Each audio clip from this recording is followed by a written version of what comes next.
and has been up and down his consistency. Let's see if he can be consistent enough. He got the invitation out of the G League Combine to be able to be here. But on the other side, Dink, Pate, Bobby, of course, there are going to be a lot of eyes on him throughout this week. I think it's going to be interesting if they play him more at point guard. He played at point guard with the Ignite. He played off the ball with Mexico City last year. I know we listed him as a shooting guard, 6'8". It's a big for a point guard there. All right, here are the rules for today's two scrimmages. The teams will play 4 10-minute quarters. The clock is going to stop in the last minute of each period. If there's overtime, it'll be the first 2 minutes in the first session. If a second overtime is needed, it'll be the first shot that wins. Replay will not be used today. For Pete's sake, these are showcase scrimmages. But just to let you know, we will not be reviewing anything in these games. And Corey, you've had the unique perspective of being on both sides of this process here. About the mindset for players in a showcase opportunity like this? It's the mindset that Otega Oweh had when he was talking to Sean. It's simply about the guys who win always benefit here. You want to shine individually, of course, but you also want to be in a scenario where people look at you as a winner. Otega Oweh was on a Peach Jam championship team alongside Jalen Duren and Derek Lively. So he has been used to winning, and of course he gave those options of being able to return to Kentucky, where they had a pretty successful year, right, Seth? That'd be a pretty successful year, and also a pretty good payday at the other end. But you look at this type of competition, and Corey, I'd ask you, I think it's really important for these guys to show people what they can do, not what they can't do, because most of these guys are going to be looked at as role players and fit guys. So show what you can do. Play to your strengths. Don't try to put the side of the box out and make things a little bit more difficult. Agreed wholeheartedly, and that's the thing. You don't use the stuff that you work on with your trainer. You said it. Work on the stuff. Use the stuff that got you the invite to be here in Chicago. Oh. I'm happy you said that, by the way. Oh, I mean, again, I say it all the time. We know that. What does John Calipari say? Those cones and chairs don't move. And so when you get to the workout, and again, it's one thing to be able to do it when there's no one else on the floor, but when you're going up against defenders as Tahaad Pettiford is able to attack the basket, it's going to be a difference. Just finishing when there's no one there to try to block that shot is a completely different style than when you've got a 7-footer in there trying to put it on the glass. You think these guys should be up to define who they are and how they win? Like Bobby, like when you're in that front office, did you have a feel for each one of these guys? Who is this guy and how can he impact winning? Yeah, and the body of work, whether they were in school for a year or most of these guys now are in school for 4 or 5 years, kind of defines that throughout the course. I think certainly who they are as a person when you start to get the interview process, that kind of defines it. And then what they do on the court, this can help prospects. We saw it with Brandon Pajemski. We saw Jalen Williams, who hit some big shots last night in Oklahoma City. The most important thing out of this, you got to have good guard play. If you have good guard play, your bigs look awfully good in this. And Bobby, as you mentioned good guard play, think back to a couple years ago, a great guard that we watched who didn't play on the first night, on the first day, but came back and played on the second day, who is now winning and on his way to the Eastern Conference Finals, and Andrew Nembhard. You remember Nembhard was injured on day one, Shams, as we came in to watch, and he decided to play the second day, ends up being a early second-round pick, correct? Yep. And now he's a starter and about to get paid on a very successful team, and the Indiana Pacers are going to the back-to-back Eastern Conference Finals. Is his brother coming in under a similar situation? His brother is coming in under a similar situation. The difference is his brother's about 6 inches shorter.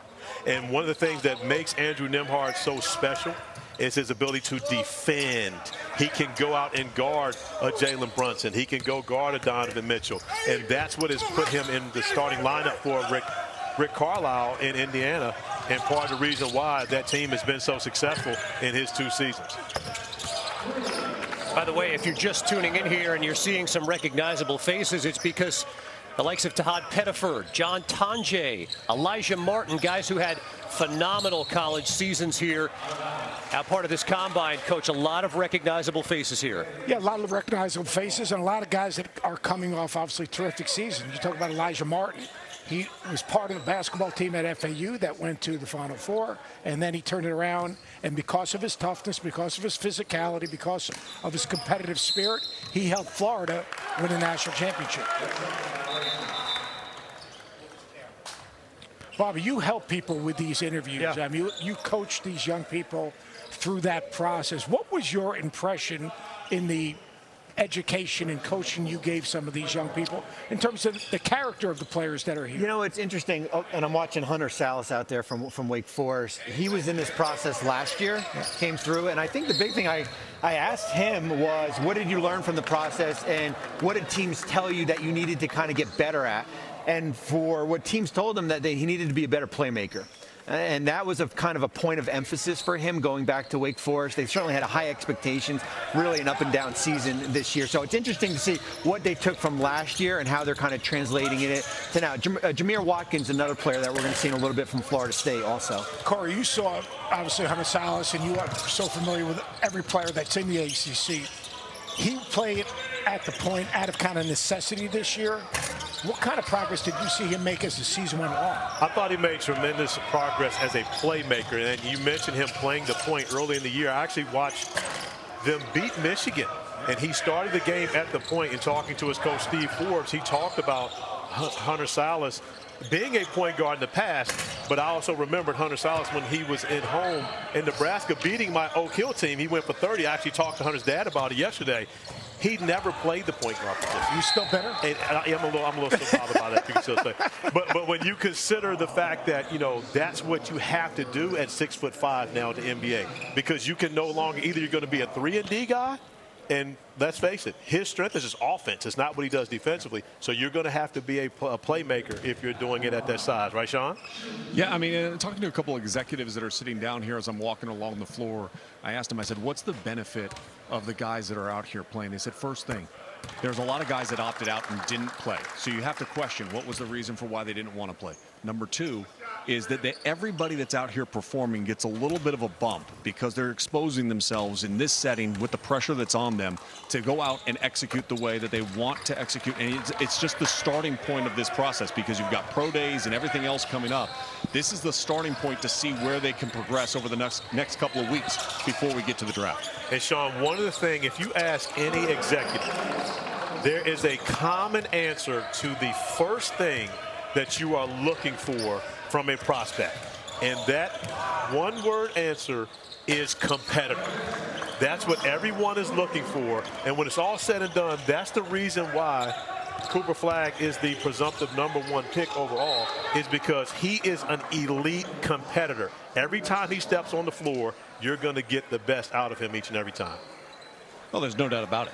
And I think there's guys that you guys were talking about ball handling and playmaking.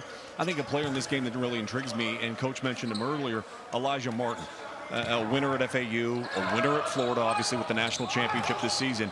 He's got an opportunity with how he's playing out here on the floor to have the ball in his hands and try to showcase that he can be that lead guard and be comfortable in that position, even though he's more of a combo guard. But given his size, he's going to need to prove how he can handle the ball, especially in on-ball screen situations. How about you watch Pettiford play right here? Now, Corey, I'm going to date us a little bit, but he's got a little Kenny Anderson in his game. You know, I'm biased to those city guards.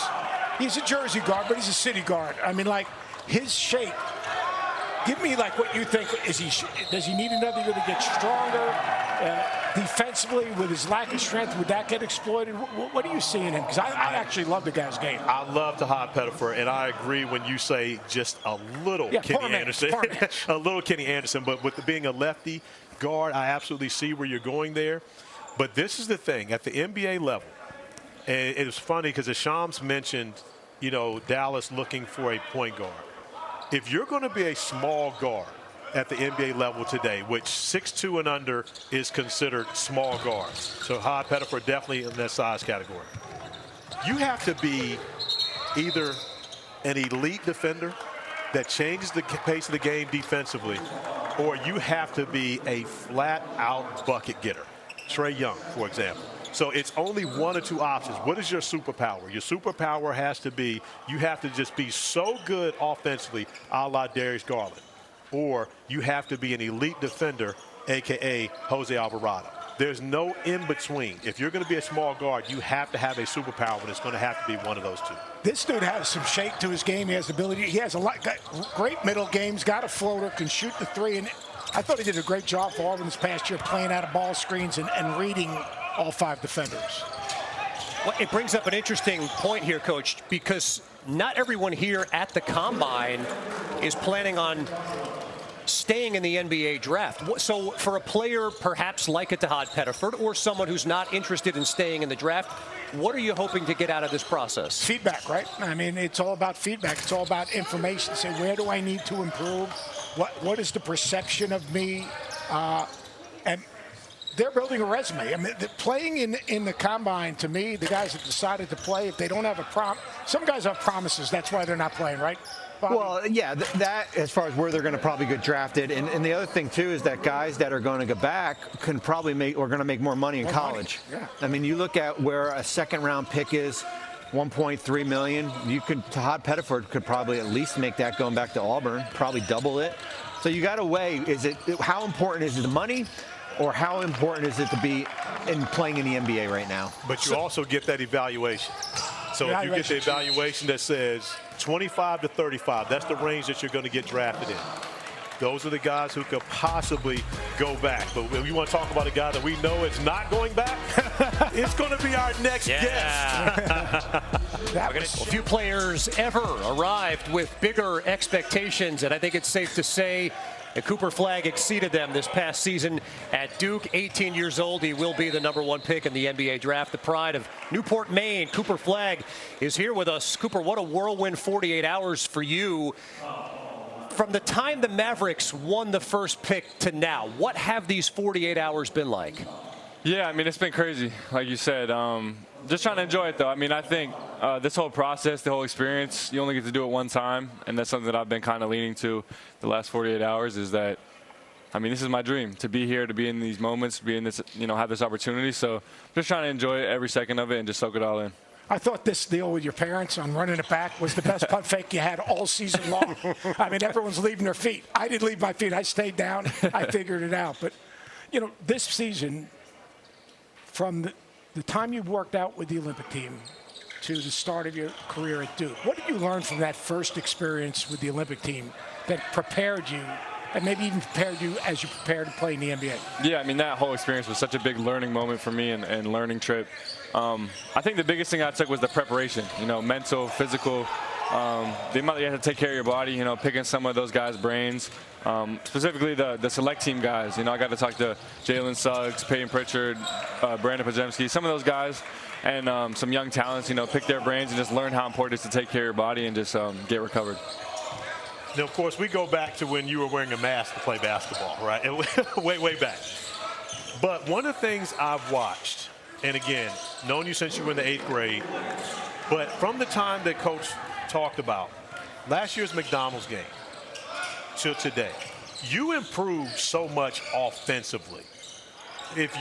What's the difference between Cooper Flagg today than even a year ago, especially on the offensive end? You've done what you've done defensively forever. Yeah. But offensively, what have you improved on so much since then? Yeah, I think it's cleaning a lot of things up. I think after the season I got with my trainer, Matt, we kind of moved my shot a little bit, got the set point a little quicker. And then it was just confidence. I mean, I think like what we talked about, playing with the Team USA, getting some reps in and just being on the court with them. I mean, it's the most confidence I've ever had in myself after, being able to play with them and then going to Duke. It just gave me so much confidence moving forward and into the season. How about we're over a month away from the NBA draft. Dallas has the #1 pick. How do you see yourself fitting in with that roster, with certainly Anthony Davis and Kyrie Irving and Daniel Gafford and Derek White? How do you see yourself fitting in there? Yeah, I mean, I haven't thought about it a ton yet. I'm just trying to take this one day at a time, But for me, wherever I end up, wherever it is, I'm just going to, try and be me to the best of my ability, do what I've, keep my core values to what I've done since day one. And I'm going to keep trying to be me and play both sides of the ball and just play really hard in every single possession. Now, I checked in with your mom during the process. I said, how's it going? This is 2-3 weeks ago. She says, going great. We're getting in shape. So Kelly is now on her workout grind with you, right? If that was part of the plan in the draft process? Yeah, I mean, me, my mom, my dad, Matt, we're all working together, cleaning up our diets, our habits, and just working on getting healthy. I might have to hang out with you guys. Really? I listened to Coach Shire the other day, and in an interview, he said the one thing he wants you really to do is when you go in to be, whatever you do, be aggressive. He said when you're at your aggressive, you're at your very best. How do you see yourself when you're at your very best?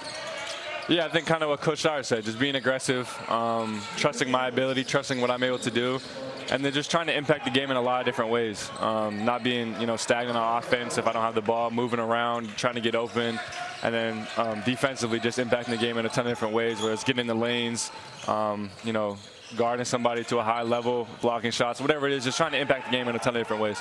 Cooper, forget basketball for a minute. What's the best piece of advice you've been given about the next step, about being a professional, about taking on this challenge that comes with being a professional superstar? Yeah, I mean, I think the biggest thing, and I can go back, way back to when I was told this, about just taking it one day at a time. And as I've gone through process to process, from step to step, it just gets more and more important about just taking everything one day at a time and really trying to soak everything in. Because, I mean, I remember like it was yesterday, just getting on campus at Duke for the first time, and it feels like it just went by so fast. So just really taking everything one day at a time, trying to soak everything in, cherish all the moments that I'm getting to go through. That's great perspective, and it may have gone by fast, but what a ride it was this past season here, and it's only just beginning for you. Cooper Flagg, thanks so much for the time here today. Thank you. So good to be joined by the man who will change the fortunes of the Dallas Mavericks franchise, and he's stepping into an incredible situation there with the Mavericks. The Mavericks are stepping into a great situation here with a terrific young man and obviously outstanding player. Kevin, let me tell you this about Cooper. And I was fortunate to be able to call the Orlando Magic at the Boston Celtics earlier this year. And Duke was playing at Boston College the following night. So, of course, my relationship with Cooper and his family, as well as Rachel Baker, the general manager at Duke, I said, hey, do you guys want to get Coop on tomorrow night during the game? So, big Friday night ESPN matchup, Orlando at Boston. You've got Duke all over the place, which is the reason why the Blue Devils were there. You got #1 pick Paolo Banchero going up against Jason Tatum. Shout out, prayers for my guy JT. Cooper did not want to do the interview with us because he didn't want to be separated from his team. Wow. And it's not as though he's not good in the microphone, because we just saw how good he is handling himself. But his personality is so team-oriented, Bobby. Well, and I think it's interesting because when I asked the question regarding Dallas, as far as fit, he deferred that, and it's really, he didn't want to make it about, him fitting in, and it's about the process. It's about going through the process. It's about getting back. Listen, when we get to June 25th, I think the date is, for the draft, that's when he can address Dallas, because we're still 5 weeks away from that. Listen, Dallas is going to select him unless something crazy happens here, and I think and when they do, they're going to get a heck of a basketball player. The dude is 18 years old. He's 18 years old. The manner in which he's carried himself through this process, and I think this has a lot to do with USA Basketball, a lot to do with player development, the different camps these guys go to along their journeys. The maturity that these young people show today is mind-boggling to me. Their poise, their confidence, but the manner in which they deal with this, it is so impressive to me. And you're around it all the time. Like, what's your takeaway? I mean, you were a great player. You were a guy that lasted in the league a long time, all those things. What do you see the difference between the young people today and the guys that when you were coming out? It's the exposure to who they are around, and we'll talk about it. I know we got to go to break, so we'll talk about it when we come back. You're great throwing a break. It is. All the skills and drills from all the top players here. Jonathan Givony was there. Jonathan, what did you learn from those exercises? Guys, one of the biggest changes that we saw in this latest round of collective bargaining agreement negotiations was forced mandatory combine participation. Every player needs to be here. In the past, we'd see guys skip this combine altogether.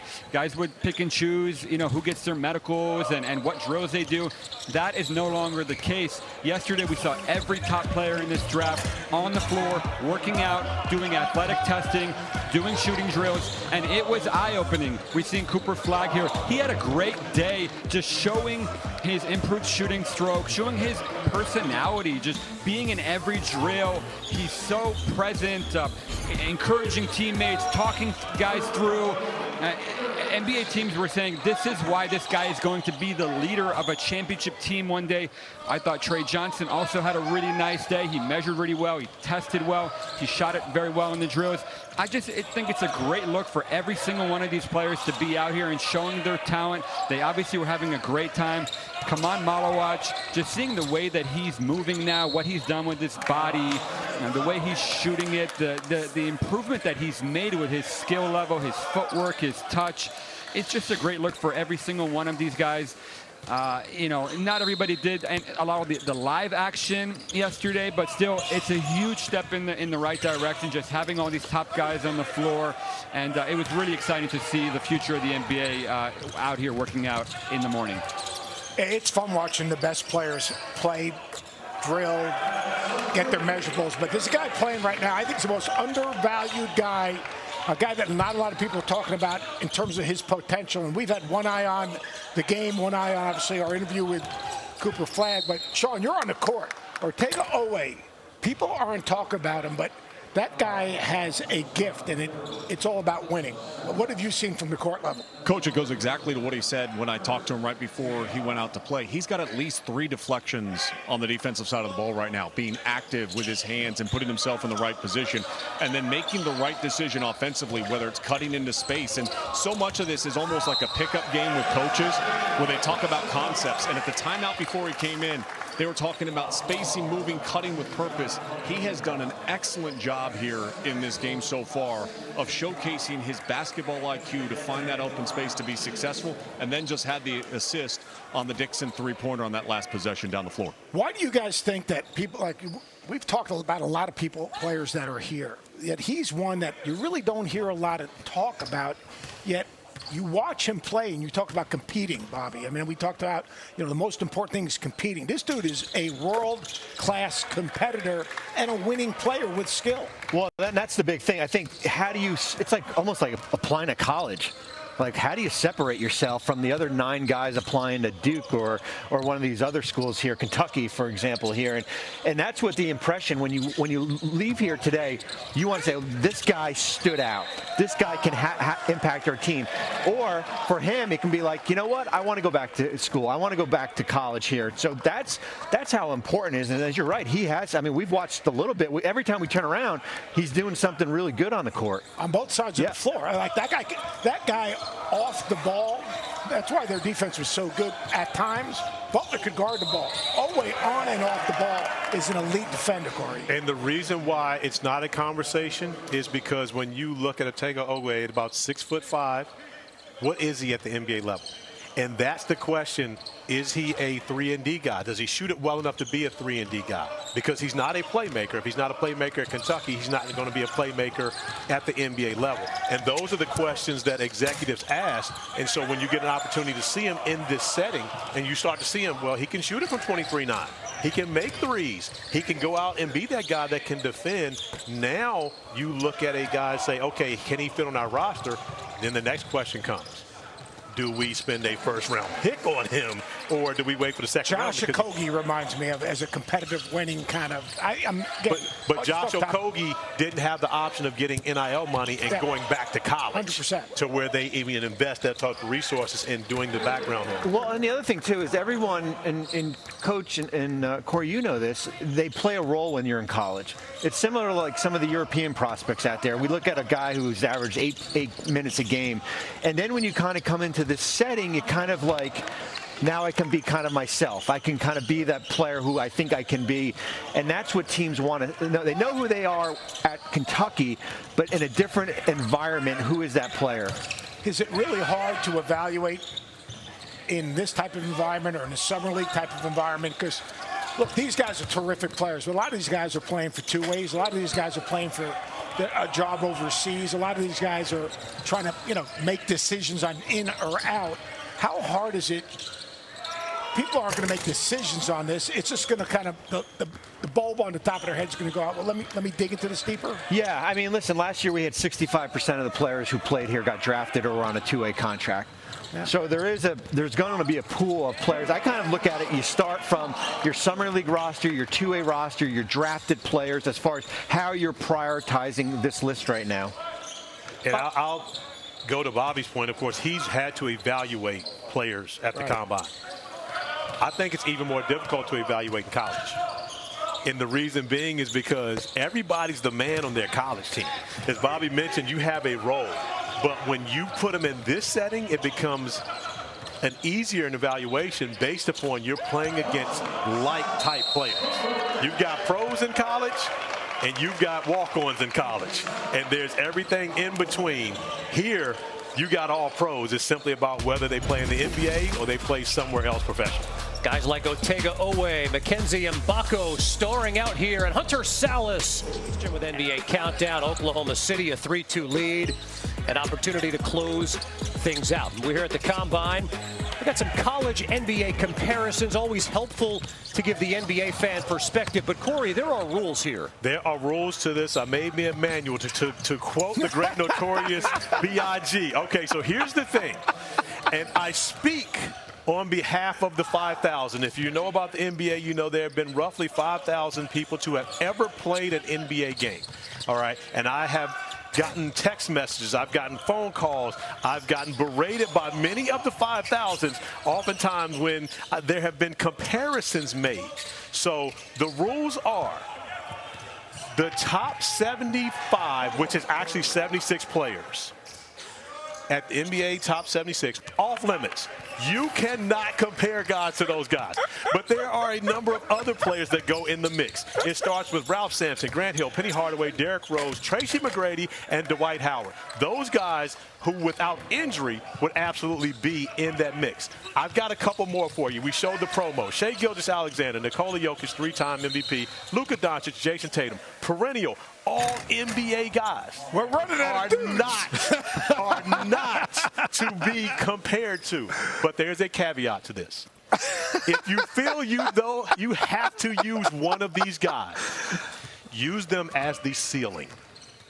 Use that player as the ceiling. For example, to me, Cooper Flagg, his ceiling, Scottie Pippen. His floor, Gordon Hayward. So if you're going to have a ceiling, you also have the floor. Seth Greenberg, you know I love you. And you are going to get wait a second. You're going to get I agree with you on the Scottie Pippen thing. I had Scottie Pippen and Jason Tatum-ish. All right. Well, Sean has a comp, and Sean does a great job. I praised him a season ago. Sean, I got your back, baby, because my man, he's throwing haymakers at us right now. Here, Sean. He's throwing a lot of rules at us. Yeah, I try to come with a centered mindset. All right, and Corey, you're a big part of my centering in all of this process. But you didn't tell me that. When you look at Ace Bailey, here's the interesting thing about Ace Bailey, right? He moves very well out on the court. Once he gets the ball in his hands, he's really looking to get to his shot. Now, caveat to this is he was listed at 6'10" all year long. He measured at 6'7" when he showed up here. But he's very similar to Michael Porter Jr.-ish in his ability to get his feet set, knock down the shot. His skill set, a straight line driver primarily from beyond the arc. Now, defenders that crowd him with size can disrupt his rhythm offensively, and he can become a little turnover pro. So, to Corey's point, I would say the ceiling of Ace Bailey would be Michael Porter Jr. There you go, Corey. That's your first one. And for the second year, legal. That was a legal comp. For the second year in a row, I am going to praise Sean Farnham, because Sean Farnham's comparison last year between Jamal Shead and Earl Watson was amazing. And here's the part that goes into it. And Derek Fisher and I had a very long conversation about this before the game. To understand how good of a basketball player that Earl Watson was, the average, he was great, tremendous pro. Long time. And Sean made the point, some people may feel bothered if you compare them to a Derek Fisher. Derek Fisher played 18 years in the NBA. Right. Yeah. He won 5 rings. Anyone who was bothered by being compared to Derek Fisher should never pick up a basketball ever again. There he goes again. Another rule thrown down by Corey here. Rebound, okay, what else we got? Pick up full, yep. What else? Right, good. This is what we're here for. Right? Want to see you guys compete together more than anything, right? If y'all talking more than any scheme, more than anything, if y'all playing together, that's better than anything we can do or draw up. It's what it's all about here at the NBA Draft Combine. Coach Darnell Lazare and Henry Domercant. And boy, for Coach Lazare's team, Coach Seth Greenberg, not only Hunter Salas, but Eric Dixon, a guy who led Division I in scoring this season at Villanova, both playing very well. Yeah, Dixon's just a versatile offensive player. His ability to play pick and pop and shoot the basketball, use that big body to create space and create angles. To me, and you have had more experience with Hunter Salas, I think Hunter Salas has an NBA-type ball guard game. At 6'5", he can play either on the ball, off the ball, with his size, his ability to seal the defense, with terrific middle game. Those two guys have had terrific scrimmages along with 08.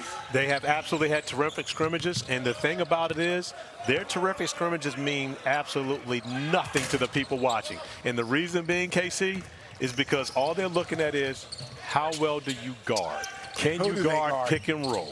Who do you guard? Who do you defend? This, that, and other. Because none of these guys that are playing today are going to get an opportunity to come into the NBA and be a focal point offensively for any team. They're going to have to play off of other great players. Now, as Bobby mentioned earlier, Jalen Williams, Brandon Podziemski, guys like that, you can go in and find an offensive role, but it starts with what you do on a defensive end first. That's an amazing point to make because, again, Eric Dixon led Division I in scoring. So you're telling, I mean, what's it like changing your mindset knowing that that part of your game is not even being considered? And that if you want to be in this, if you want to be part of that 5,000, you better do it defensively. And that's the biggest kicker for a guy like Eric Dixon. And I don't even believe my guy Hunter Dickinson is here. But Hunter Dickinson scored 2,500 points in college. You look at Luka Garza, who was a National Player of the Year. And he is hanging on by a thread with a very good team in Minnesota. And his bonus is that he can score the basketball. But what he's transformed his body to help him be a better defender in screen and roll, et cetera. That's why he's still a pro.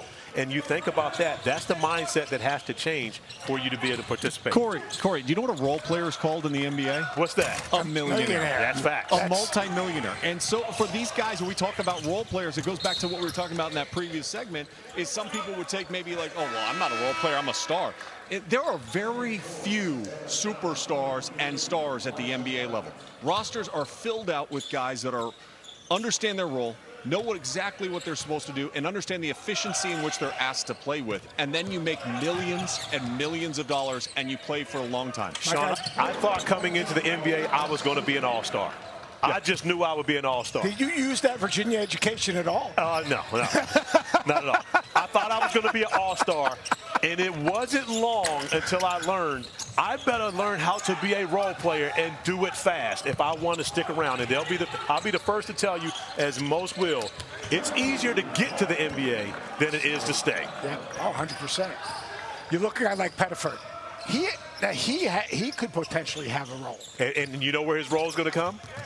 He's going to have to pick up 94 feet. Second unit, and put pressure on an opposing and then make open shots when he gets the opportunity playing alongside a superstar who now the best players handle the basketball. Paolo Banchero at 6'10" is the playmaker in Orlando. And you consider all the different guys that he make can play some pace, though. Yes. With more space, these guys are better. Yes. You know a team that played with a lot of pace this past season? The Florida Gators. Played that way all the way to a national championship. And when we come back here at the half, we're going to be joined by the Gators' national championship winning coach, Todd Golden, here at the NBA Draft Combine in Chicago. Head basketball coach to national championship winning head coach Todd Golden is here with us. And yet, despite the pressure of that moment, I'm curious to know about the pressure you experienced last night standing on the mound at Wrigley Field, throwing out the first pitch before the Cubs game. Coach, what was that moment like? That was way more pressure than the national championship game. I can promise you that. A lot more comfortable in that setting in San Antonio than on the mound 60 feet, 6 inches away. No warm-up. My son was putting a lot of pressure on me to make sure I didn't bounce it. Not my best effort. It was in the right-handed batter's box, but overall, I'll take it. Decent job. No warm-up? You didn't? No warm-up. No I didn't get any throws. Nothing, nothing, dude. No, I went in there cold. Now tell us the truth. How much did you practice at home home before I've been working with Jay for the last couple weeks every day. Yeah, making sure. He's like, Dad, it's hot. I'm like, I don't care. We got to get our reps in. But it went well last night at Wrigley. Coach, you've had a little bit of separation now from winning the championship. As you look back on it, what was the most meaningful moment about this past season? Obviously, winning it, was a great encapsulation of what we were able to do all year. And, I look back and just think how lucky I was that we were able to assemble the team that we did. We had great leadership from our 3 seniors, guys that have been here this week, playing in the combine. And then we had great front court young guys that were willing to play for the team and, put the success of our program above their individual stats. And it's really hard to do. It went together perfectly for us last year. Everybody was willing to play their role, willing to play for each other. My staff did a great job making sure our guys were prepared every night. And we won 36 games. We had a heck of a year. Kind of interesting coming to the combine. You got like Walter Clayton Jr., obviously, who had a magical season, who I think is really special. Elijah Martin, who was with you 1 year, who this is his final time through that door. Yep. Condon, who is trying to evaluate where he is. How is it coming here and watching those guys, and what kind of interactions are you having with those guys to help them manage all 3 different situations, but manage the expectation and the pressure? Yeah, I mean, the best thing that we can do is just obviously communicate with them the whole way up to it and get a great understanding. There's a lot of different things you got to worry or think about. What do they want? Are they excited about being in college, or are they really hunting that NBA opportunity? Are they comfortable, playing in the G League next year, or do they want to be, the big man on campus again, come back to school, whatever it is? We're fortunate because these are great guys. Obviously Walt's put himself in a really good spot. He's going to get his name called early in that first round in a couple weeks. Elijah Martin's a guy that if I'm an NBA GM or an NBA president, I'm finding a way to pick that guy. He's a winner. He took FAU to the Final Four, joins us a year later. We're winning the national championship. The level of intensity that he brought to our program from the moment he stepped on campus, he lifted Will and Walt's level in their intensity. He did a great job leading us that way. And then you got a guy like Qingdao, who's a great prospect, and for him it's more of like, all right, do you want to maybe come back and potentially be a lottery guy next year? These are the kind of conversations we're having with these different guys. And the great thing is we've done a lot together. We've accomplished a lot. I just want what's best for them, but obviously, selfishly, I want them all back next year as well.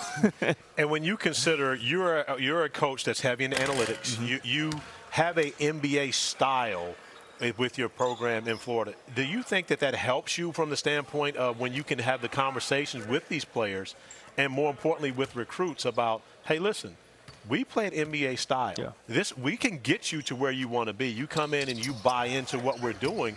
We can get you in the combine. We can get your name called in the draft. Yeah, absolutely. And now, obviously, because of the success we've had last season, now more than ever, I think guys really understand that our program is really tailor-made to come in and get better. Not just go play, but like our guys get better from the beginning of the year to the end of the year.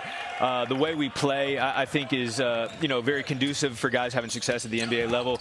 We like bigs that can pass, dribble, and shoot. We like guards that can attack, get in the paint, but also shoot with a lot of confidence from the three-point line. We play fast. We expect our guys to guard. We challenge our guys to defend at a high level. And, a lot of the NBA teams are respecting what we're doing. So I think guys do want to be a part of that. I say Walter Clayton Jr., what he meant to you, the program, his growth the last 2 years. When you're getting those phone calls from these NBA decision makers, what's the most important thing you're telling them? Because I think the dude is most undervalued impact type player in this league because of his maturity, his toughness, his physicality, and he's about winning. Yeah, I think Walter, in our 40-game sample size last year, answered any question that anybody might have about him, right? A big question mark going into his senior year is, people thought we were a little crazy for saying he's going to be our point guard. He's going to be full-time on the ball playing point guard. He was the best point guard in America all year. The guy was ridiculous and handled that responsibility, got himself in elite shape, is already an elite leader. His work ethic, he set the tone with Alijah and Will that way all year for our team. Incredible guy to coach, just very receptive to coaching, is a great guy to message between the staff and the players, and just incredibly mature guy. Never too high, never too low. The moment's never too big for him. I'm going to miss him a lot. He made me a much better coach. The dude can make a couple of big time shots, too. He made me a much better coach. I'm well aware of that, and I'm going to miss him a lot. I think we've settled on like B minus on the first pitch. I'll take that. Oh, man. But an A+ on the season. An incredible job all the way to a national championship. Coach Todd Golden, thanks so much for the time today. Yeah, my pleasure. Thanks for having me, guys. And your interview as well, because if you ever feel like not going to take, I know a guy you can just take his job from the start. Great stuff with Todd Golden here in Chicago as Team Lazar continues to play well. And, you know, Coach, another player that Coach Golden saw a bit of in the SEC this season, Tahaad Pettiford, continues to play outstanding basketball today. Yeah, Tahaad Pettiford, to me, I think he's got a chance to be really special. I think he's got a second speed. I think he has the ability to read the defense. I think he can play in space. He has a, and Corey, I'd ask you this. Little guards also have to have different ways to finish. They got to have runners. They got to have off the foot. They've got to have ways to create separation with step back, side steps, and everything. He's got that kind of footwork, and he's got that kind of ability to finish, don't you think? I believe that Tahaad has everything offensively necessary for him to be an NBA player. My question is, does he have what is necessary defensively to be an NBA player? He has the potential to have that. He has the potential because his athleticism. He has the athleticism. I believe that he can get stronger, but that's going to happen for you at the next level anyway. It's simply about, does he have the mindset and the will to do it? And then when you look at the guys who we're projecting at the top of the draft, right? You talk about Dylan Harper, who is an elite offensive player, but at 6'6", his size allows him to be able to guard and have versatility. He doesn't necessarily have to guard a point guard, right? But if you consider Tahaad Pettiford, that's the only guy he can guard. And what does he do when you switch? Because that's going to be, it's going to be a package defensively for every NBA team. And so when you think about Tahaad Pettiford, can he hold his ground when he has to switch on to a Kawhi Leonard or, you know, someone of that stature when you put him in a screen roll action? Can he hold his ground for 3 seconds to guard a superstar? All right, so but financially for Tahaad Pettiford, it probably makes more sense to return to college at this point. What we're talking about is improving defensively. Is that something that can happen realistically next season at Auburn? It absolutely can. You know, and again, one of the concerns is if he goes back to school, does he go back to Auburn? Not everyone that withdraws is going to go back to the school that they came from. Great point. But no, I think that Auburn is tailor-made for Tahaad Pettiford. And now if he does go back, he becomes a starting point guard. Remember, he was a backup. Well, he didn't put his name in the portal. No. He goes. So he'll be back at Auburn if he does. Back at Auburn. I mean that's. Yes, but at the same time, he wasn't a starter a year ago. He was a reserve, and so now he would go back. Denver Jones is gone. He becomes a starter. It's in his hands. And now can Tahaad Pettiford in 36 minutes do the job defensively and continue to score offensively, similar to what he was able to do this year, but at a higher level on the defensive end of the floor. Guys, can I just jump in here for a second? Because I just want to say, I feel really bad for the bigs in this game. All right. Like, it's hard for these bigs to get looks. I mean, they're running up and down the floor. They're setting all the ball screens. But this is really about the guards and the wings and their ability to showcase. And it's interesting for me because I think how you evaluate the bigs in this kind of setting, are they making the right runs? Are they getting to the rim? Conan Niehiser was underneath the hoop there and was wide open when Hunter Salas got hit with and got to the free throw line with the foul trouble. But the bigs, I mean, you look at the stat board here, the bigs are not touching the ball at all. Sean, let me ask you this question. Outside of Joel Embiid and Nikola Jokic, the other we can't compare them, Corey. You already said there's nobody we can compare to those guys. This is not a comparison. Okay. This is not a comparison. Outside of Joel Embiid and Nikola Jokic, name me another big that gets the ball in the NBA.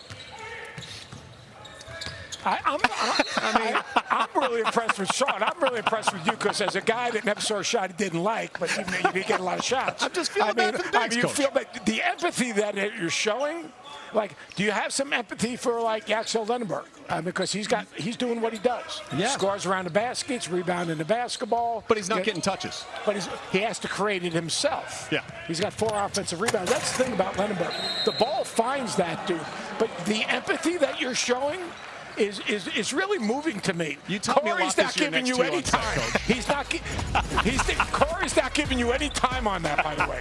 Dink Pate getting a little bit of love here. The kid Give me some names when we come back from commercial break, Sean. out of the G League. And then the Oilers take on the Golden Knights. Edmonton a 3-1 lead. Connor McDavid and company looking to close things out. Coverage begins with The Point, 6 Eastern on ESPN2 and ESPN Plus. So many known commodities here this week in Chicago. One who's not quite as much, but is rapidly gaining traction is Cedric Coward. He's standing by with Sean. Yeah, every draft process, there's somebody that just seemingly starts shooting up the draft board really quick. I found him. He's right here next to me. Cedric Coward. Now, your story is absolutely amazing. Started off at Division III, went to Eastern Washington, went to Washington State. You only played 6 games last year. What has this entire journey been like, and to be part of this process, to be standing here at the Combine and have so many people starting to take interest in who you are? Man, it's a blessing. It's a blessing at the end of the day, and it shows the belief and faith I had in myself and the people in my corner that had that in me as well. I think, my journey is a unique one. It's not the quickest one. It's not the one and done story that most people have, or it's not the, 2 and done or whatever it may be. And it's definitely not the just straight D1. But out of everything I've done through my career, my basketball career, it's led me to where I am. It's hardened me. It's allowed me to deal with a lot of stuff. And, nothing can stand in my way. I mean, you came here to the Combine yesterday. First of all, +9 in your wingspan. I did a little conversation. Let's do this with your left hand. Let's put it up. We're the same height, guys. Look at the difference in the mitts. He's +9, and his hands are absolutely huge.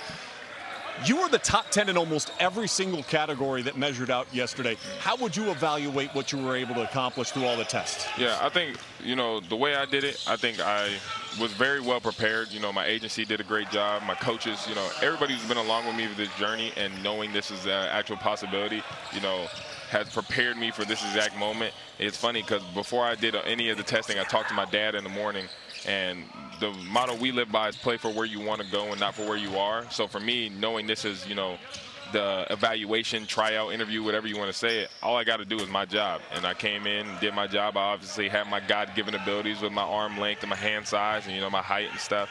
But what I could control on the court, whether it be the vertical jump, the three-quarter court sprint, the shooting stuff, all that stuff I can control. It was honestly just like me going back to that 3-year-old Cedric when he said he wants to play in the NBA and just realizing it's me, a hoop, and a ball, and I just got to do my job.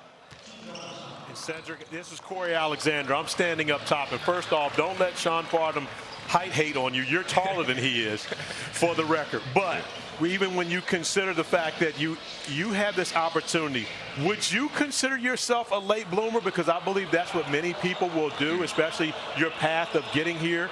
Would you call yourself a late bloomer? And if so, do you feel like that gives you much more potential for growth, especially at the NBA level? Absolutely. I think the late bloomer title is, a good one in terms of my situation at least, because it means I have so much more room to grow and to learn the game of basketball. Like I tell people, I'm not an NBA player yet, and that day when it does come, I want to be able to soak up as much information and learn as much as I can from the guys that have been there before and the guys that have succeeded. For me, it's honestly just making sure that I do my job. I'm able to contribute to the team the best way possible and contribute to winning, because at the end of the day, I'm a winner.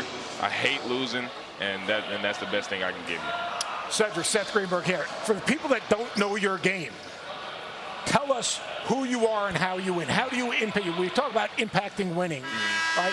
Describe and define your game and how you impact winning, because we watch tape, but a lot of people haven't seen you play. Yeah, I can tell you the one thing is I'm a winner, like I said, but honestly, whatever term you want to use, jack of all trades, Swiss Army knife, all around, whatever term you want to use, I want people to realize who haven't seen me play, and even those who have seen me play and hear it from my own mouth, I'm a guy that you can't look at him and be like, okay, he does this horribly, or he does this not super good.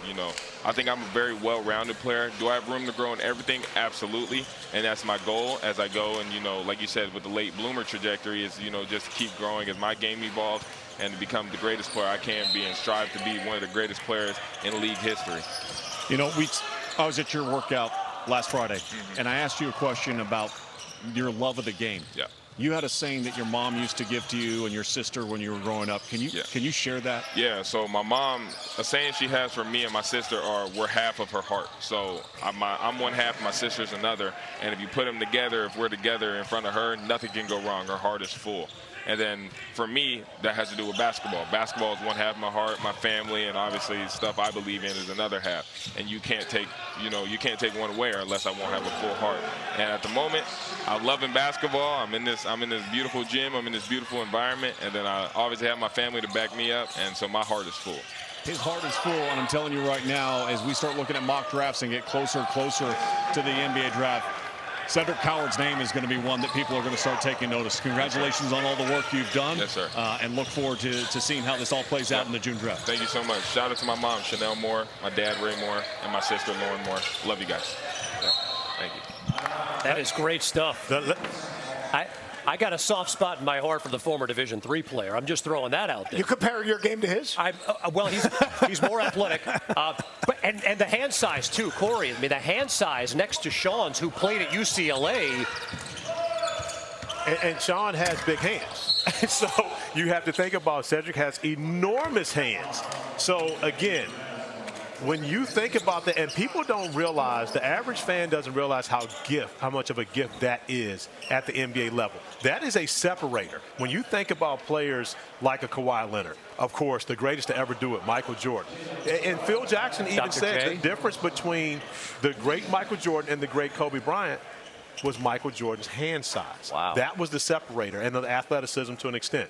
But then you start thinking Rajon Rondo, Nick Van Exel. These are all guys that have had huge hands, and it is a very unknown but a tremendous characteristic to a great NBA player is their ability to be able to make plays because of those huge hands on both ends of the floor. Bobby, let me ask you here, very small sample size, competing at the very highest level.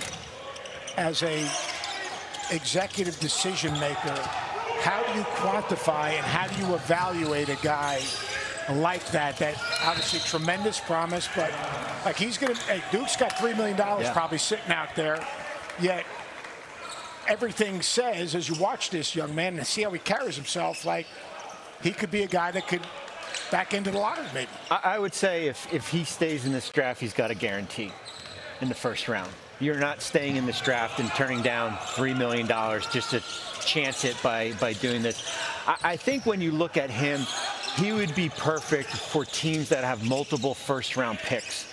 When you're looking at Brooklyn, outside of 8, when you're at 19, 26, 27, when you're looking at Orlando, who's got a second first-round pick from Denver, when you're looking at Utah, who's at 21, I believe, teams that can take a little bit more of a flyer on the back end and use him, because as you said, he missed a lot of this season because of that shoulder injury. So, and he's still, and although he's in his early 20s, he's still developing as a late bloomer here. Age, is that a concern? Like, and people say late 20s. I actually think the older guys have a greater substance. We've seen it happen with the Brunsons and the Bridges, and it seems like those guys are getting older and easier to step in and play, but this guy doesn't have any experience, Colin.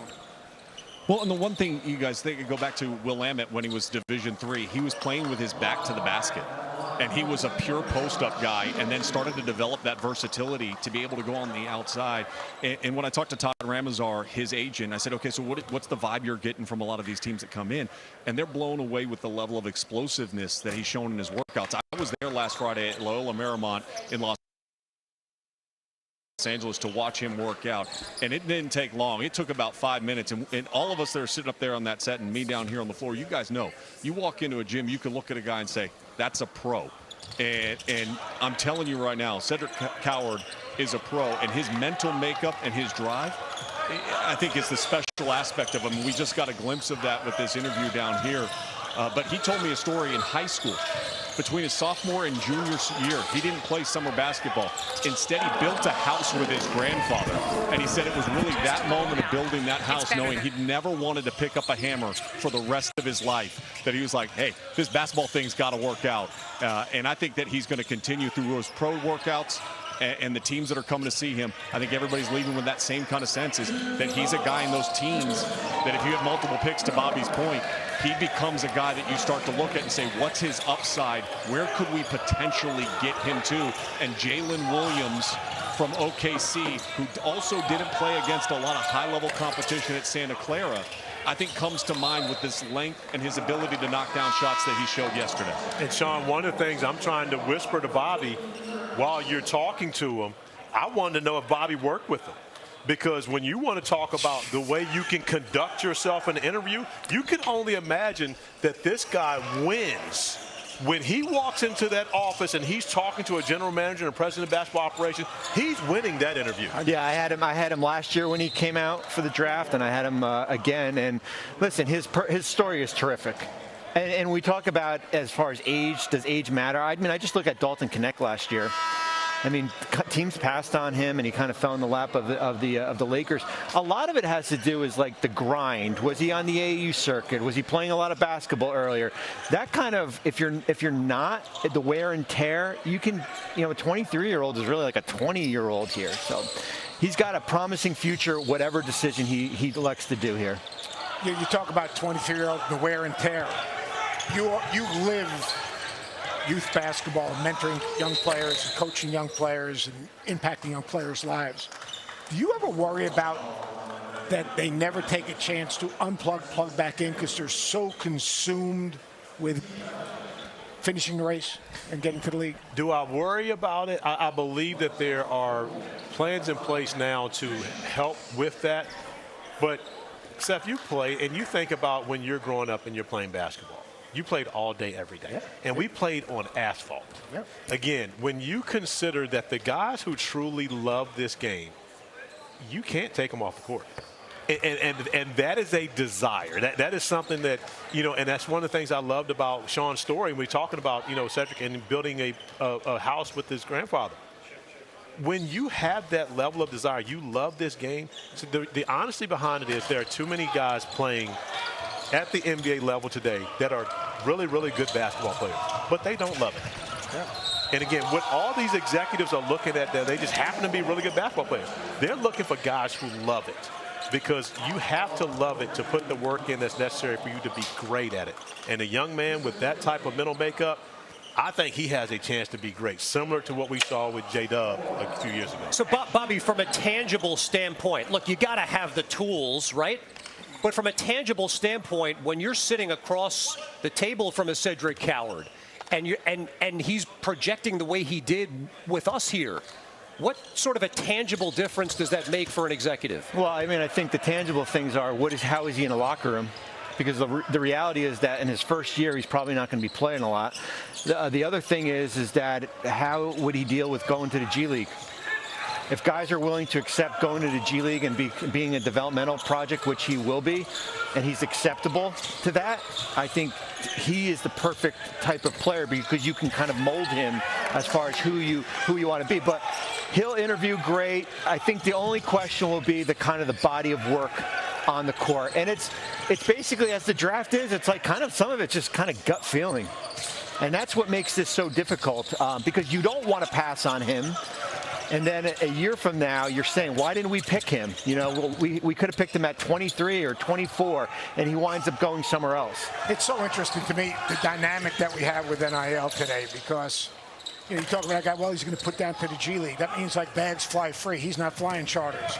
You know what I mean? Like, instead, you know, you're flying on charters, you're eating at Ruth Chris, you're staying in the best hotels, you're only playing 30-plus games. You know, you're growing as a human being around your peers, and you're going to get paid $2-3 million.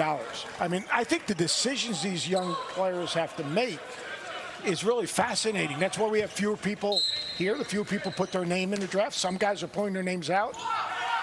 To me, it'll be interesting in the next few years as we figure out the guidelines and everything around it. I think this year's group has the most, because a lot of guys are getting in before the revenue share. I think this year's group has the most difficult decisions to make, because, like, Corey, I mean, like, did you stay all four? I was there for 4. I only played 2.5. 2.5. Yeah. Right. But I mean, like, guys today, it's so fascinating because it's not only are they going to stay in, like you said, if they put their name in the portal, like you got a guy like Cooper Flagg who pulled himself. I mean, there's so many variables right now. So I was an early entry, absolutely, because I had another year to go back, which would have been a 5th year for a red shirt. But if I would have had $2 to $3 million on the table, that would have made that decision much more difficult. No decision to be had for Jeremiah. He's here as well, obviously, general manager of the Brooklyn Nets. We got the money man, Steve Ballmer. Whoa. And some decisions for his Clippers to make here. Very involved. Yes, he is. Sam Presti here. Shout out to the executive of the year, Sam Presti, in the building. That may be me texting him and him looking at his phone to say, no, Corey, I don't want to do TV right now. Work on that, Corey. We're on it, KC. Although we got a guest here with us right now, yes. Two freshmen in all of college basketball. Much better than Sam. Took college basketball by storm this past year, quite like Jeremiah Fears. All SEC performer this season on the freshman level, led Oklahoma in scoring and assists as well. Jeremiah, since declaring for the NBA draft, what's the most valuable piece of information that you've been given? The most valuable piece of information I've been given is just continue to be yourself and enjoy the process. One of the things about Jeremiah, he's actually supposed to be going to college right now. He reclassed up a year. Right. 2 summers ago, we're in St. Louis at the Nike Elite 100, having a good time. I take his phone. It doesn't matter that I take his phone from him, Bobby. He has a good time regardless as to where he goes. But one thing about him, we talked about the guys that they're looking for, he loves to hoop. And you got a big brother that you had an opportunity to go up against. How much did that help you get to this point? Man, it helped a lot. I just want to thank him for kind of putting me in this position I am today. He kind of helped mold the person I am today, the player and the young man as well. Let's put this thing in perspective. Last year at this time, you were about a month and a half away from playing in the Peach Jam. Yes, sir. I mean, think about that now. Like 2 months away from playing in the Peach Jam, now you're sitting with us and you're going to walk across that stage in another month before less than a year later. What has this journey been, besides to come out, to graduate early, to go to Oklahoma? What did you learn during the course of this journey?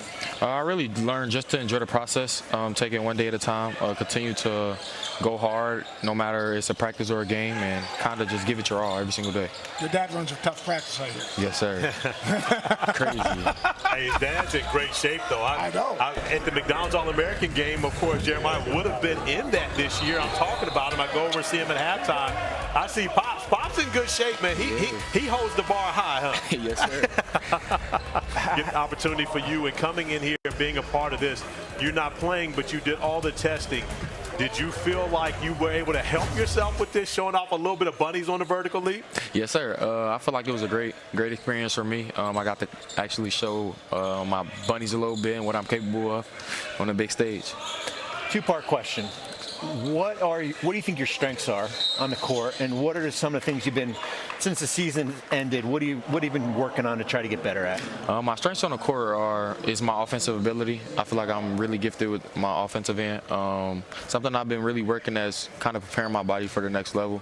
I know the guys are going to be a lot bigger and stronger, so kind of getting in the weight room and preparing myself mentally and physically, and just continuing to work on my shot as well. Who do you describe? Do you have to describe your game like someone? We like to do comps down here. Okay. He's very hard. He's really hard on comps. It's complicated. It's a very complicated. So I'm not going to put any of the rules in place because he's got too many rules. Okay. But who would you like to say? I'd like to take this piece of this guy's game, or I'm basically molding my game after this. I would say probably Steph Curry, Kyrie, and Ant-Man. I would say Ant-Man just because of his mentality. I feel like he go out and competes no matter what, and he fears nobody. I would say Kyrie just the way he gets to his spot, and he kind of rises up. And I would say Curry because he moves well without the ball, and he's a winner. All right, I'm going to put you on the spot now. Since you mentioned Anthony Edwards, who's playing tonight, you get to go play in Minnesota tonight as a Golden State Warrior. How are you guarding him? I'm really just going to try to kind of force him to kind of go to the paint, and we're going to kind of load up on him. I know you shoot the three really well. He wants to shoot the three, so kind of make him and just make it hard for him the whole night. Now, when he's coming down the paint with the full head of steam and you're that low man, you jumping with him or not? You making a business decision? Nah, you got to make a business decision. That's my youngin' right there. That's got to score awfully high for executives to hear the honesty here. I don't speak for the other guys. I'll speak for myself here. I think we take for granted sometimes what you're able to do on the basketball court with the fact that you're 18, 19 years old. Jeremiah, as you understand it, what makes a successful professional at the NBA level? Just continue to be all about your business, be accountable, be disciplined, and like you said, stay professional. I think those are 3 most important things moving forward for me in this process. I'm going to ask you this question, and I'm sure you're going to get asked much crazier questions when you go on your interviews. If you had to pick one, would you prefer to be in a gym by yourself, playing a pickup game, or playing a game in front of a crowd? Which one would you choose? Game in front of a crowd. There you go. Yes, sir. All right. Thanks, Corey. Now I got a question for next year. I can add some things. Bobby, teamwork makes the dream work. You know we do this together, my man. I'll tell you what, it's so much fun watching you, because like watching you as the season went along, like the Michigan game. Yes, sir. You know, kind of struggle a little bit. I'm sitting there watching, going, I wonder what coach is going to do. Yes, sir. He gave you the freedom. Yes, sir. You took the freedom. You made the plays. Like, what's the biggest lesson that you learned in this year that's going to transfer to making you make that next jump? Because, I mean, every journey has a lesson learned to get you to the next step. Yes, sir. I would say probably just continuing to be consistent. I think that was the most important thing for me this year. Continue to be consistent. Kind of pick up what the coach is putting down, listen, be a willing listener, and just continue to put in the hard work. I think the hard work will take you a long way. What's the craziest thing Coach Paul Moser ever said to you? Man, I think it was in practice. One day he got mad. He's funny. We was messing up on a couple plays, and he just threw the ball like, everybody get on the line. Well, Kevin, before he just ran us. She like, dang, coach, like that. Before we let him go, real important question. When you go up and you shake Adam Silver's hand, hair braided or you going with it out? Which one? Were you decided yet? Corbin, tough questions. I don't know. I think I'm going to do hair braided, though. You go braided? I think so. Okay. All right. There you go. That means you're ready. You already got that decision made? You ready for the draft? Yes, sir. You're picking out the suit. That's the next step. He'll be the 4th Oklahoma player in 30 years, selected in the first round. Trey Young, Buddy Hield, Blake Griffin.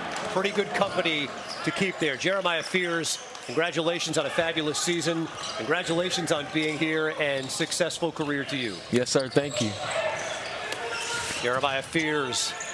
Sean, set to be a lottery pick, and again, given all of the rules that we've been shackled with by Corey here, he destroyed all of Corey's rules. Sean by the way. can't see the judgment eye that I'm going to be looking at him with this comp. I was right on the top. I'm all with him. Like, the Kyrie has been my comp for him, so I know you'd kill me. Sean, you got a comp on? Kyrie is not available. I do. Listen, obviously, guys, we talk about how explosive he is. Doesn't turn 19 until October. He's great at downhill. He drew fouls at a very elite level this year. Inconsistencies from beyond the arc. 10 games of over 40% or better. 14 games of 20% or worse from deep when he's attempted multiple threes, and sometimes he relies a little bit too much on his speed. So I go this way, and I'm backing up so I can see Corey. John Wall-ish. He's fringe, Sean. That's fringe. But you know what?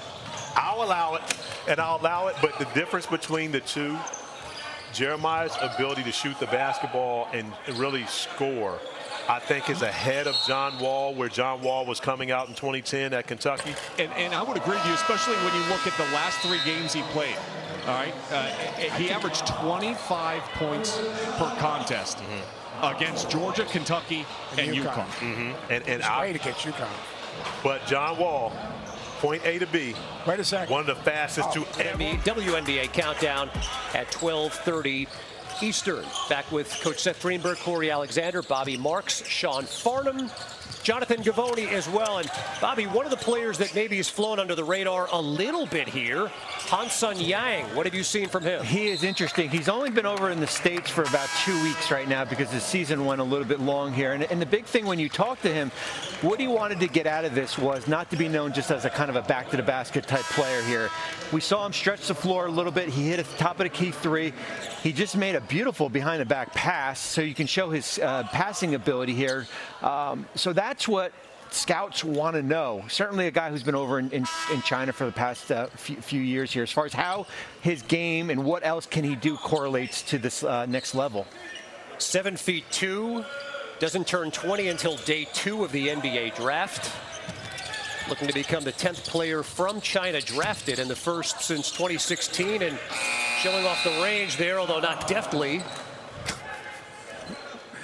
Well, you know, guys, I was lucky enough. I saw him work out with Clutch Sports out in Los Angeles, and they feel very confident that he can stretch the floor. Now, the three-point line, we just obviously saw him miss pretty badly, but the three-point line's a little bit different than where you play in the CBA over in China. And it was just 3 days removed, and watching him compete with guys like Hunter Dickinson, Vaslav Golden, like Malawach in those workouts, you could see that his upside is that he has some better mobility. Even though he lumbers as a big guy, he does have pretty quick feet in certain situations and drills where you start to look at and say, okay, is there enough to tap into it to believe that with his size that he could make a difference at this next level and be a backup big? He'd live in drop coverage, I can tell you that much. Just watching him recover. He's not getting that on any ball screen. He's gonna live at the old dotted line and try to protect the rim. He might come into this league and play at 3. There's Tahaad Pettiford again, who's been great. Coach, I'm curious to get your perspective on a player like R.J. Lewis, who has 10 points for Team Domercant today. Had a fabulous year with St. John's until a very unceremonious end in the NCAA tournament. Yeah, and I think the biggest thing with him is he's going to have to answer the questions, and obviously Rick Pitino is going to have to answer questions, right? What's the deal on the end of that game? You had this magical season. You know, you're on late night TV with Coach Pitino. You're the Big East Player of the Year. It's a magical run for St. John's. That's a question I would think, Bobby, that you have to ask and get a real answer, correct? The biggest question that teams will ask him: what happened at the end of the 5 minutes in that Arkansas game? We are here today at the first of our 2 scrimmages at the NBA Draft Combine. Under 30 seconds to go.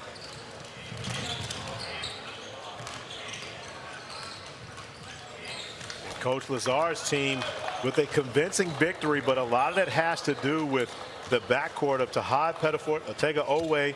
Those guys both stepping it up and showing how important it was. Otega Oweh told us in his interview with Sean early how important it was to win, and a 24-point victory, pretty convincing here this afternoon. Look, you talk about comment. It starts with the guard. I mean, like those guys in this environment, guards and wings are going to separate themselves because the ball's going to be in their hands. They're going to make decisions, and those 2 guys did a great job. I mean, Pettiford has complete performance, can guard the ball, has vision, can make shots, and always toughness and physicality. Both of them very impressive. As Coach said, if you get good guard play in this, everybody else looks a lot better here, and he certainly stood out. And that's why Dixon was good. That's why Salas, who was another guard, was very, very good. I thought Bird early on, San Diego State, I thought that size, length, he can defend. He made some shots. Pretty impressive. You look at the numbers, and you consider Tahaad Pettiford, not the 23 points, but the 8 assists to only 1 turnover. Yeah. That's the important part as to what these executives are looking at. Again, does he do the job defensively? That is to be told. But offensively, you can put him on the floor, especially, Coach, with him being a reserve all year long with Bruce Pearl. That showed that he can actually be a backup point guard in your organization. Well, he came off the bench as a microwave scorer for Bruce Pearl in a season that was the best in the history of Auburn basketball. Tahaad Pettiford standing by with Sean. 23 points, 8 assists. What are you most proud that you were able to show in front of all these NBA teams in that scrimmage? That I can play with the best. Being a freshman, being one of the smallest guys here, you got to do things that everybody don't do. And today I just want to show that. You look at this, you're not running a lot of practices. You don't have a lot of set plays. The spacing, how different is it in the free flow of what we just saw than even what you see at the collegiate level at Auburn? It's more open, and use that to my advantage with my speed and just being able to get downhill, find guys, and get to my shot, and having an open flow like this is helpful for me. Tahaad for you, of course, representing Hudson Catholic. Of course, I know Nick is at home watching, making sure he sees this guy, McDonald's All-American, out here putting on 23 points, 8 assists, only 1 turnover. But what I noticed when you came off a screen late in the fourth quarter, going to your right, the right hand hook pass all the way to the opposite corner for 3. Is that something that you've been working on through your draft process as far as what you're trying to improve to show these NBA scouts? Definitely. You know, being told that I need to work on my right hand passing, so just try to make sure I'm working on that every single day. And you know, today I was able to use it and show people that I can do it. Tahaad, Seth Greenberg here. I call you a city guard. All right, you know, and again, I'm not allowed to make this comparison because of Coach Alexander here, but kind of like a Kenny Anderson type. Can you explain a city guard to my good friend from Virginia? Somebody with grit, you know, somebody that's going to go at you every single play. You know, we want to win, so we got to do whatever you got to do to win. Tahaad, how about this environment here as far as the guys on the court you have never played with, or as far as putting a roster together of new players in an environment where you're basically interviewing to become a professional basketball player? Is it just basketball, or was there some kind of challenges as far as putting this together? You know, everybody here, everybody has the same goal. Everybody wants to make it to the NBA, but you know, I just came here to play basketball, do what I do what I love to do, and just make sure that I'm here and I'm happy. Do what he had to do, much the way he did at Auburn this past season, and a fabulous year. Tahaad Pettiford, outstanding performance today. Good luck to you in this process. Thank you so much. And we've got more basketball on the way here from Chicago. The likes of Mark Sears, Kobe Brea, PJ Hagerty, Maxime Raynaud in the on-deck circle. On this side, and the media, was to actually be able to interview him during a game. All right, never got to do that, but of course, the last time I talked to him in person, he told me, you are one of the very few guys that remembers how hard it was to play this game. So he did give me that compliment. I think he cussed me out after that, but he lost me with, you know, you're doing well. So that was enough for me to not ever have gotten that opportunity to interview him. But you say he was part of the draft process for you? No, he was the general manager. So, but when I was drafted in 1995, the phone call I got after Seattle took Sherrell Ford at 27 was a call from Pop saying, we got you. And because now I didn't go to 29, but he knew Utah wasn't going to take me. They were going to take Greg Ostertag. So he says, we got you. And so when I got that phone call, now mind you, I'd been receiving phone calls my agent had leading up to that from 13 other teams that I worked out for, saying they were scared of my ankle, so they weren't going to draft me. So when I got that phone call from Pop, I mean, I was outside crying by the time David Stern said my name in the draft. I never saw that live until I actually started doing this. But when you consider what Pop's legacy was, I was the first player that he drafted that played for him. He actually drafted Bill Curley in '94, but traded him away for Sean Elliott. So. Listen, I'm just disappointed in myself because about 2 weeks ago, my son had a friend that gave him a big box of cards that were just sitting in his house for a long time. My son's 14 years old. He goes, Dad, can we go through these and see if any of these are worth money? I found 15 of this guy's cards in there, including his rookie card. I was like, I should have brought it here and had Corey sign it. My son would have thought it was magical. Amazing there. All right, so let's spin it forward now to this San Antonio Spurs team who, there's a bit of a transition here, but obviously an established, bona fide, future NBA megastar in Victor Wembanyama. And Bobby Marks, a lot of opportunities in this draft to improve dramatically. Well, they're in the driver's seat. I know Dallas is at #1 right now, but when they're looking at the 2nd pick in the draft, and then they've got the 14th pick in the draft, and they've got an early 2nd, they're going to get an impact player to add to back-to-back Rookie of the Years in Victor Wembanyama and certainly Stephon Castle. And, of course, De'Aaron Fox. You went out and made that you didn't go out and make the De'Aaron Fox trade just to kind of be a play-in team. You went in there as far as this roster is going to improve. Now, the big question is going to be what happens, and we'll play the hypothetical a little bit, what happens if one of these big all-NBA players become available? Certainly, Giannis's name is going to be mentioned here. Kevin Durant's name is going to be mentioned here. They have the assets and players to go out, and if that's what they want to do, or if they stay pat and add 2 impactful players in this year's draft. And then they've got the draft picks moving forward. That's the kicker. The draft capital they have in the future, not just this year, but in the future, puts them in the driver's seat. And when you consider what's going on in the Southwest, all right, let's talk about OKC, who right now has an opportunity with a 3-2 lead to be able to make it to the Western Conference Finals. Then you think about Houston, the #2 seed this year. Look what happened with Dallas. Getting the #1 pick, presuming that they will take Cooper Flagg, and adding that to Anthony Davis and Kyrie Irving. the Spurs don't have a choice but to use this draft capital to try to go get a guy like Giannis, because they just have to be able to compete in their own division, let alone throughout the NBA. Well, I think that's the flexibility that they have. I mean, and talking to some of their executives while I was down there on the floor off mic, they're saying, we're back. Like, they feel like they're back right now. And the reason why they feel they're back is exactly what you guys were just talking about. There's multiple pathways for the San Antonio Spurs. Do they continue to build through the draft? Because obviously with Castle and Wembanyama the last 2 years, they've been outstanding. So can they get another piece in this year's draft and say, hey, we're going to play a little bit longer game, but still have that capital moving forward that we can be flexible with? Or if things open up and you have a Giannis Antetokounmpo or Kevin Durant, and you feel like you can go get them. This is a team that, Bobby, correct me if I'm wrong, salary cap-wise, really healthy, draft capital-wise, really strong, that can go out and make a strong push. And all of a sudden now, if you took Wemby, Fox, and Castle, would you all assume those three guys are untouchable? And you add in Giannis,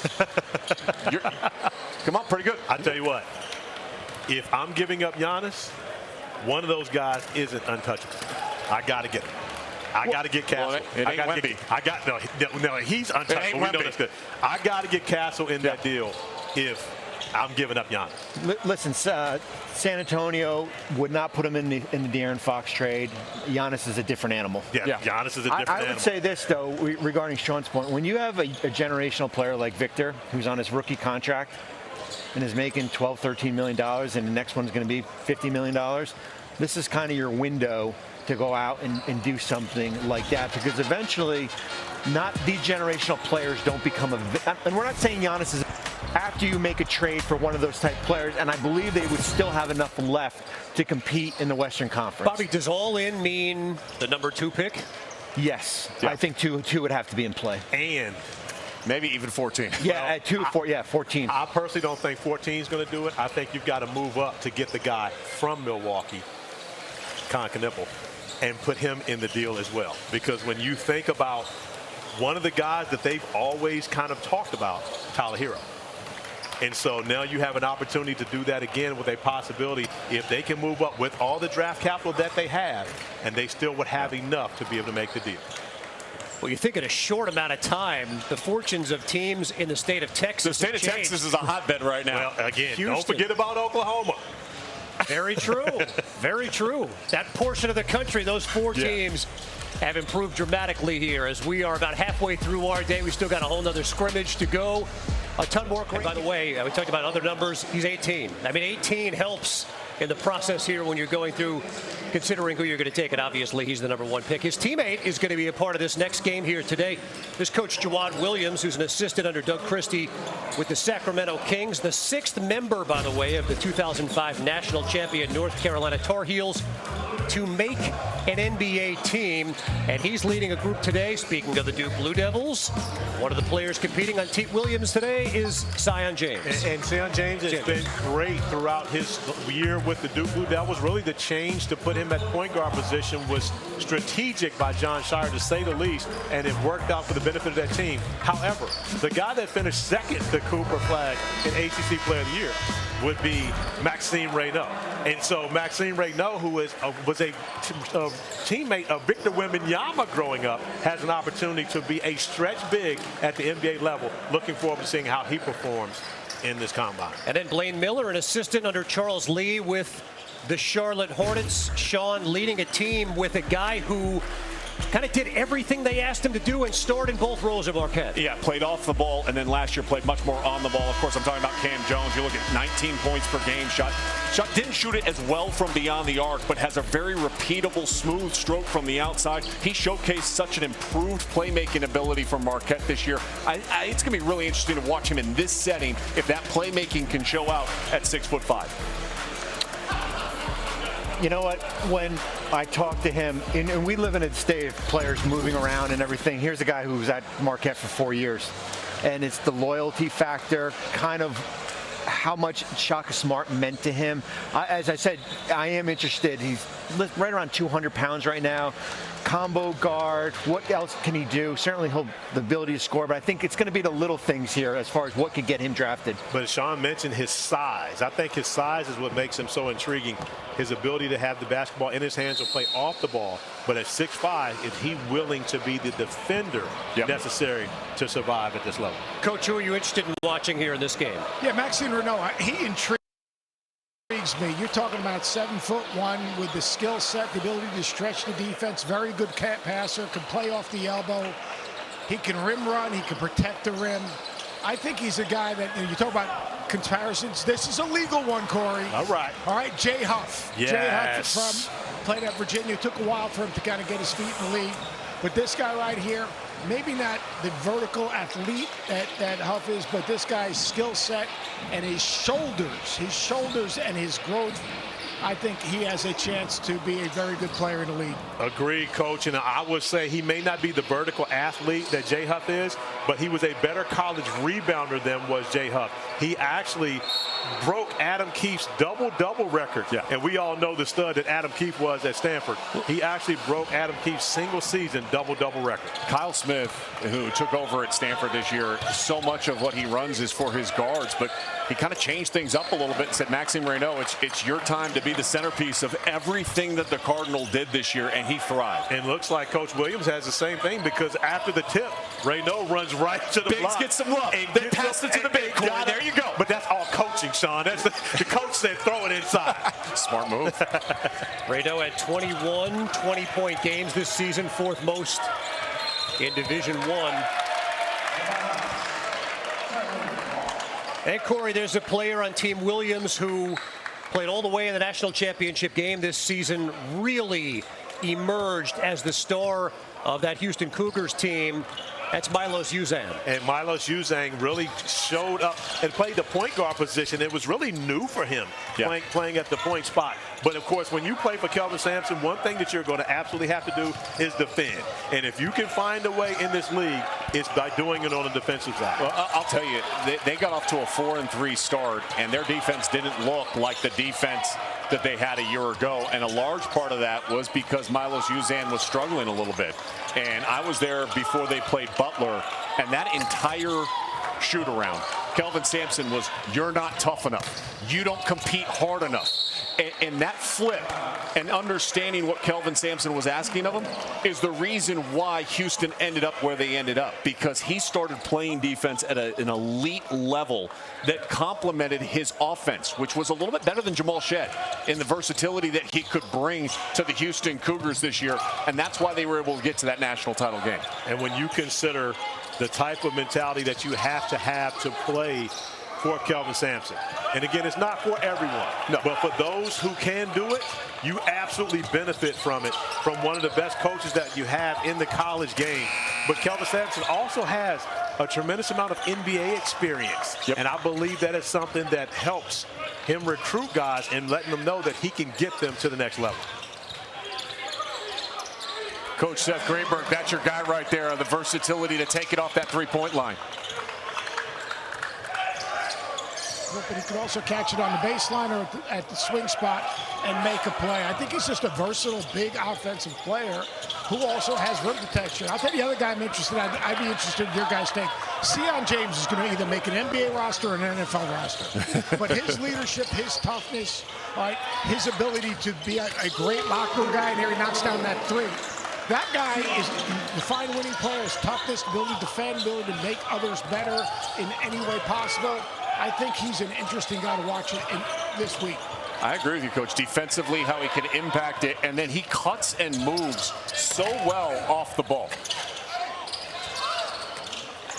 There's a lot of guys that played on that Duke roster, Corey, that sacrificed some of their game this year. James is one of those guys. I agree wholeheartedly, and he has got his team off to a great start here. A 9-0 lead for Team Williams here. Our guys we talked about. In Chicago, as we have seen Team Williams burst out to a great start here, 9-0. Well, Ryan Nembhard is at the free throw line right now. This young man has such an elite feel. He's one of the best passers. And you talk to Mark Few and say, he coached a lot of great guards. how does he equate as far as a facilitator and running your offense? He goes, first and foremost, we would have been lost this season without him. Second of all, Sean, he's the best passer I've ever coached on any team I've ever coached. Now, reminder, he's with Team USA in Paris when he was telling me that. His feel is great. So while you were talking about him earlier, the size obviously going to be impactful as far as where he goes.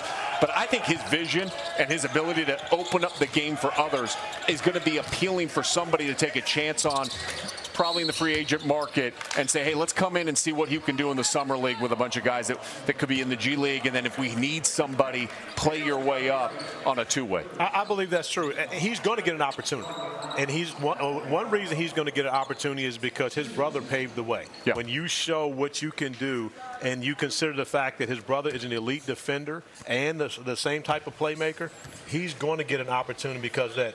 And again, we got a guy out here with us who's also going to get an opportunity. Huh? And we're not going to give his brother as much credit as we give his dad, but he turned out to be a pretty good player himself. How you doing, buddy? I'm good. How are you? It's great to see you, my man. You got the hair out today. You didn't go with the braids. You make sure you did well on your height test. Exactly. There you go. All right. I tried to be taller than I am. I mean, again, that's the way you're supposed to do it in the combine. Exactly. That's it. Well, what has been your favorite part of this process, whether it be yesterday, the leading up to it, the training? What has been the best part of this for you postseason?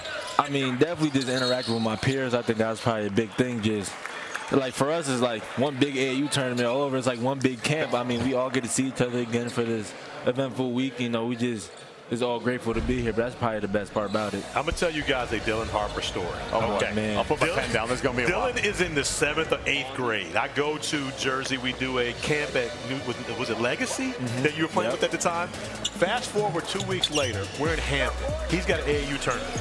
He's in the fitness center playing around with one of his friends. He gets a phone call, and he hangs the phone up and he says, she's on the way.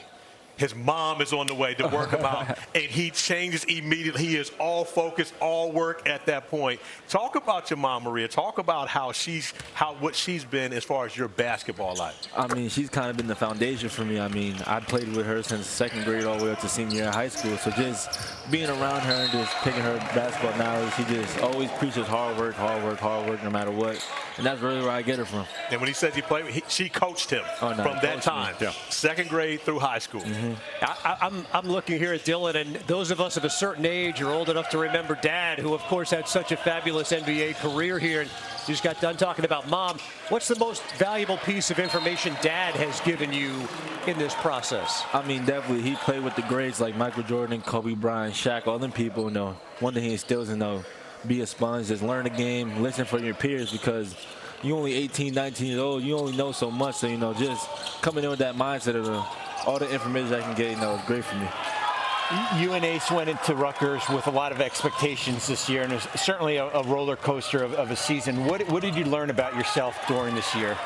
I mean, really just how I could, the ups and downs, who I am when tough gets hard, when times get hard, and who I am when times are great. I mean, I think we had an up roller coaster year. I mean, it wasn't a Cinderella story, but it definitely prepared me for what's to come. Your last 2 schools, you came down to Duke and Rutgers. And you decide to go to Rutgers, you're going to get the ball in your hands and play. You are a lead guard at the NBA level. When you consider that, who do you play similar to? We all have a guy, and you've heard it, but who do you feel like you have a similar game to? I mean, definitely, I think 2 players come to mind, Cade Cunningham and James Harden, just because, for me, this is the way to control the pace of the game. For them, it's really like, they know when it's time to score. They know when it's time to get off the ball. They know when it's time to get someone to touch who ain't touching in 5 minutes to keep them in rhythm in the game. So just the way they really run their team and command them in. Another thing I like about both of them is that they just make everyone around them better.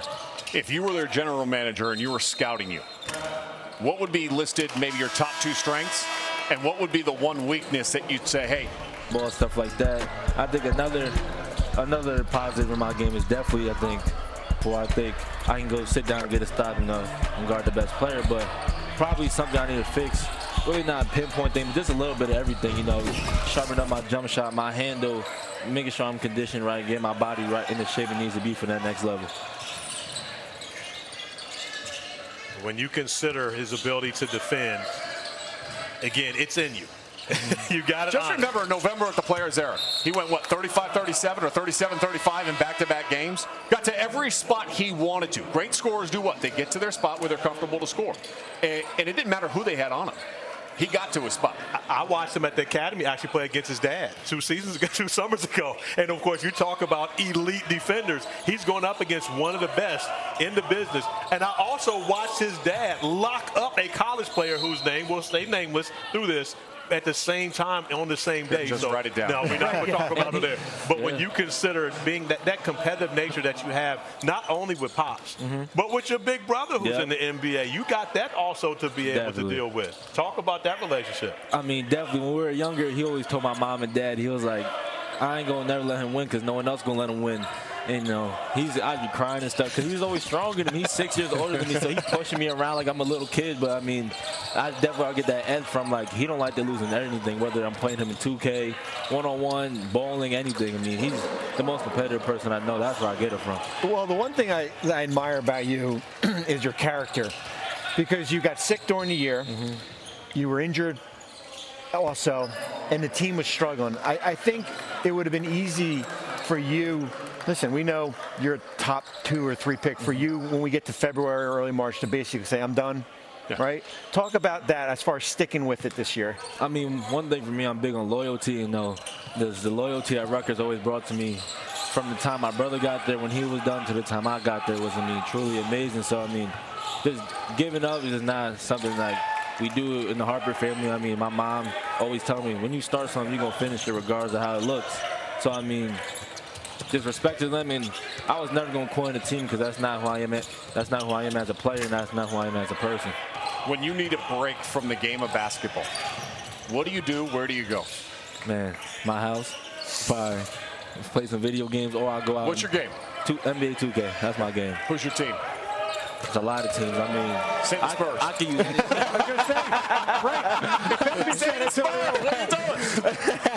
I mean, definitely them too. I mean, one be 7-6, and no one can stop him in the game. But I mean, I like to use anyone and everyone. One thing that you have a tremendous amount of experience playing alongside these other guys. You, Cooper Flagg, and Ace teamed up, and Asa teamed up to win a competitive Hoop Summer game against VJ and those guys last year. When you think about that, now, of course, you've got to compete in all your workouts and everything with the #1 pick, with the #3 pick, all that. But you guys, and we got a chance to see it yesterday in the skills and drill, y'all are all boys. Exactly. Man. And you mentioned coming in as this like an AAU tournament. You know, this could be the very last time you get a chance to do something like this.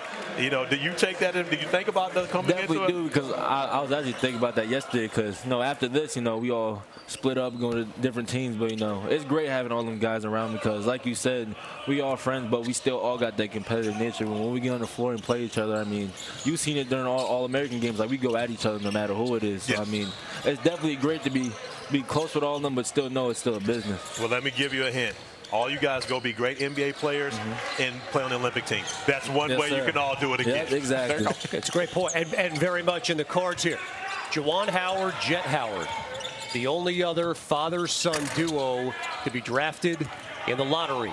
Something Dylan and Dad Ron will have a chance to do, will do, in about a month. Dylan, it's been great having you here. Good luck. Enjoy the rest of the process, and have a great career. Appreciate it. Thank you, guys. Mature young man, Dylan Harper, and what a sensational season he had.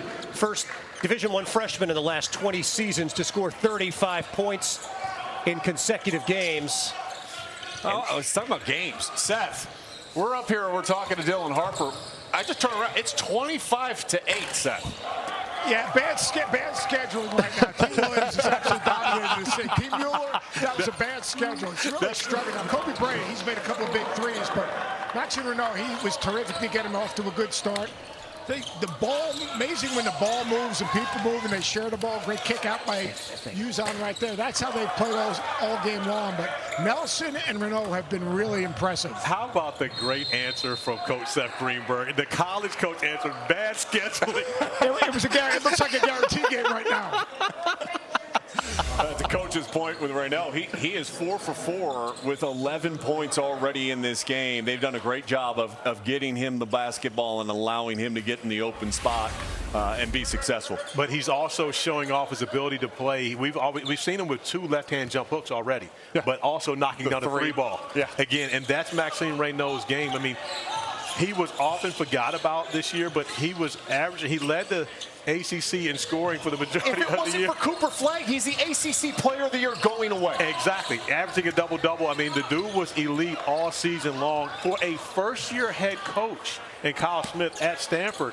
But I love the loyalty for him to stay and make sure he got that Stanford degree.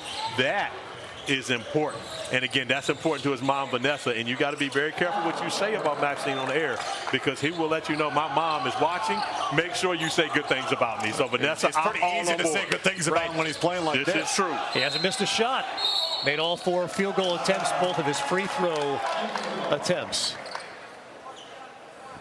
Get that degree from Stanford. Who goes to Stanford and doesn't think about getting the degree? Wait, who goes to Stanford and leaves to not get that degree? I mean, because think about the work that you have to do, not only to get in. The pressure cooker that it takes. But once you get there, again, at that point, if you've already done that much work, you might as well stay and see it through.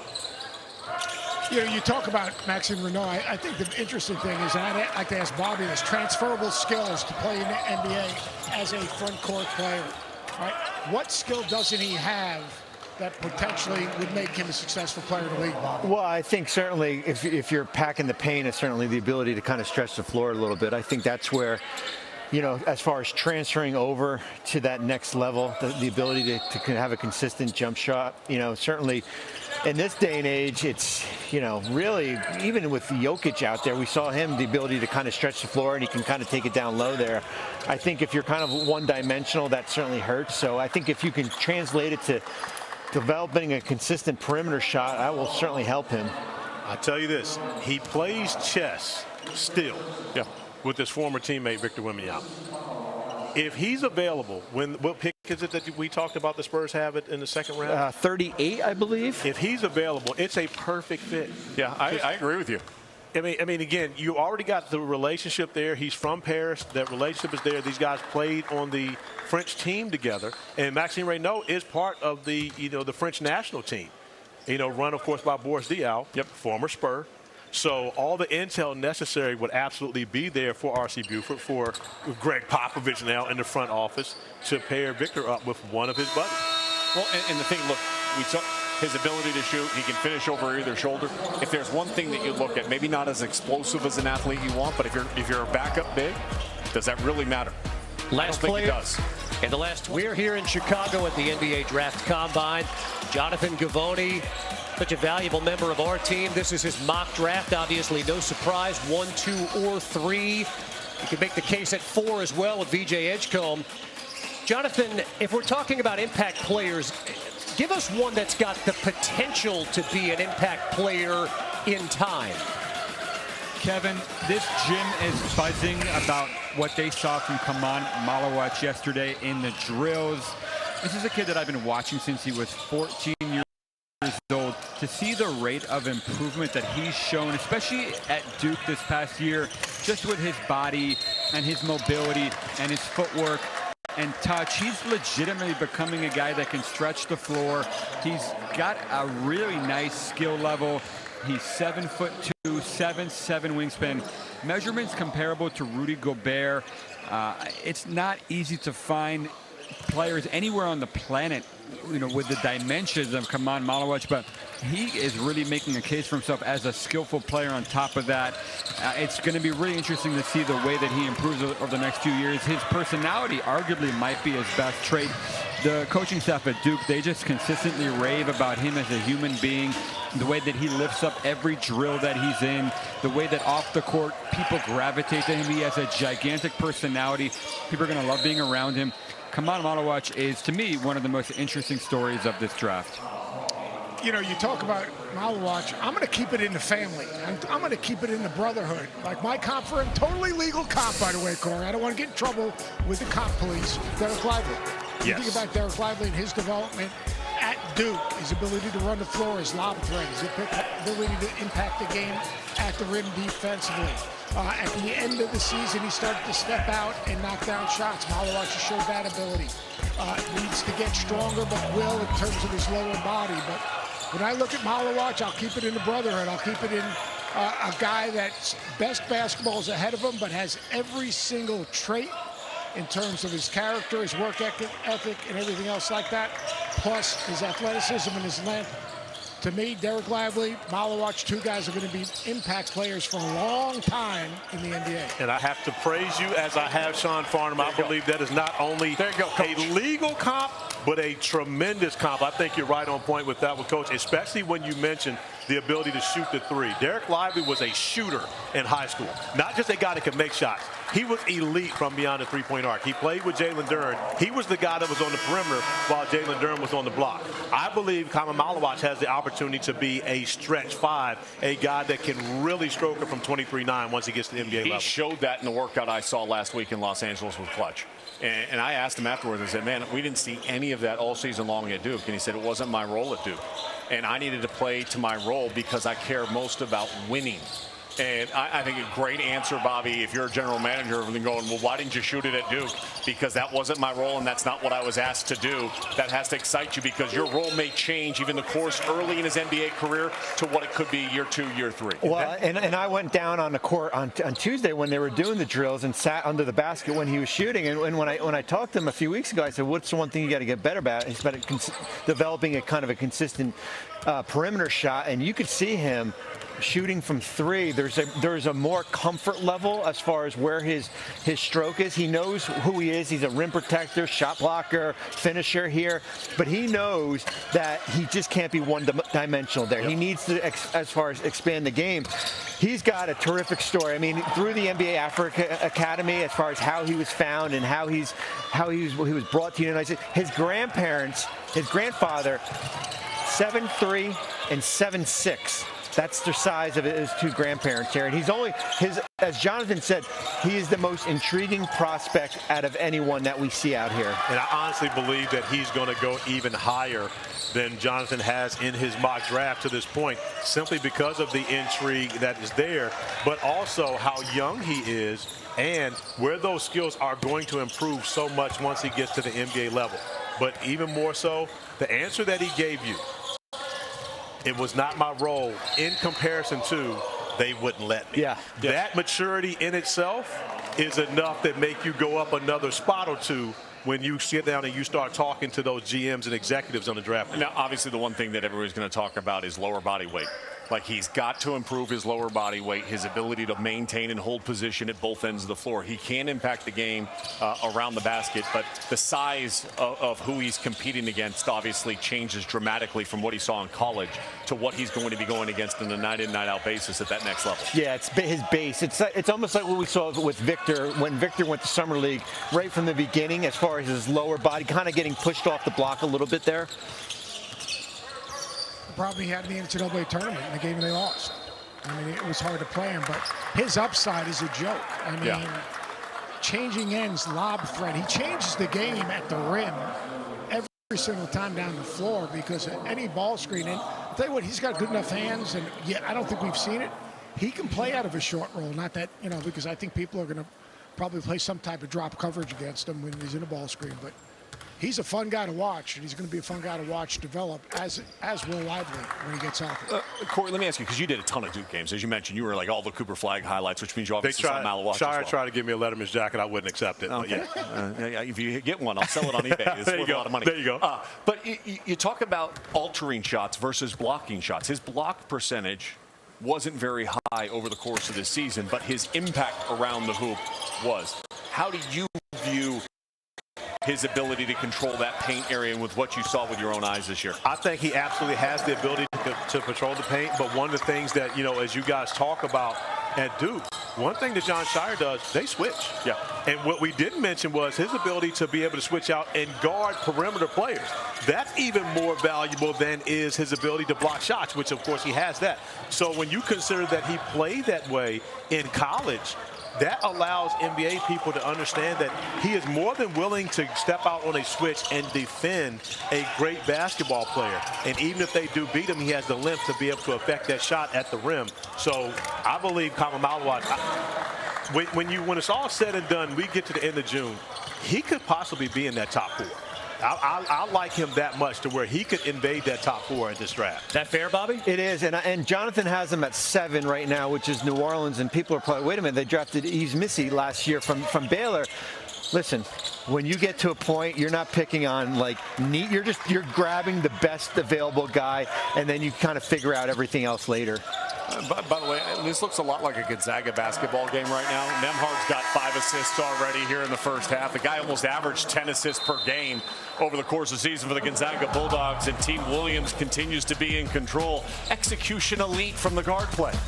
Coach, we heard Tahaad Pettiford following the first scrimmage talk about how much more open the game is at this level than on the college level. What does it look like down there courtside? Yeah, look, the pace of the game is totally different with the 24-second clock. People are trying to score in transition, open court, and play in flow. But, to me, there's no game planning. You're not trying to give and take away something. So guys are more or less guarding their man, which is creating greater space. But it really gives the guards an opportunity to get in lane, get paid touches, see if those guys can read either ball screens, whether they get 2 on the ball, or just coming out of penetration on a ball reversal, attacking a closeout because of the spacing.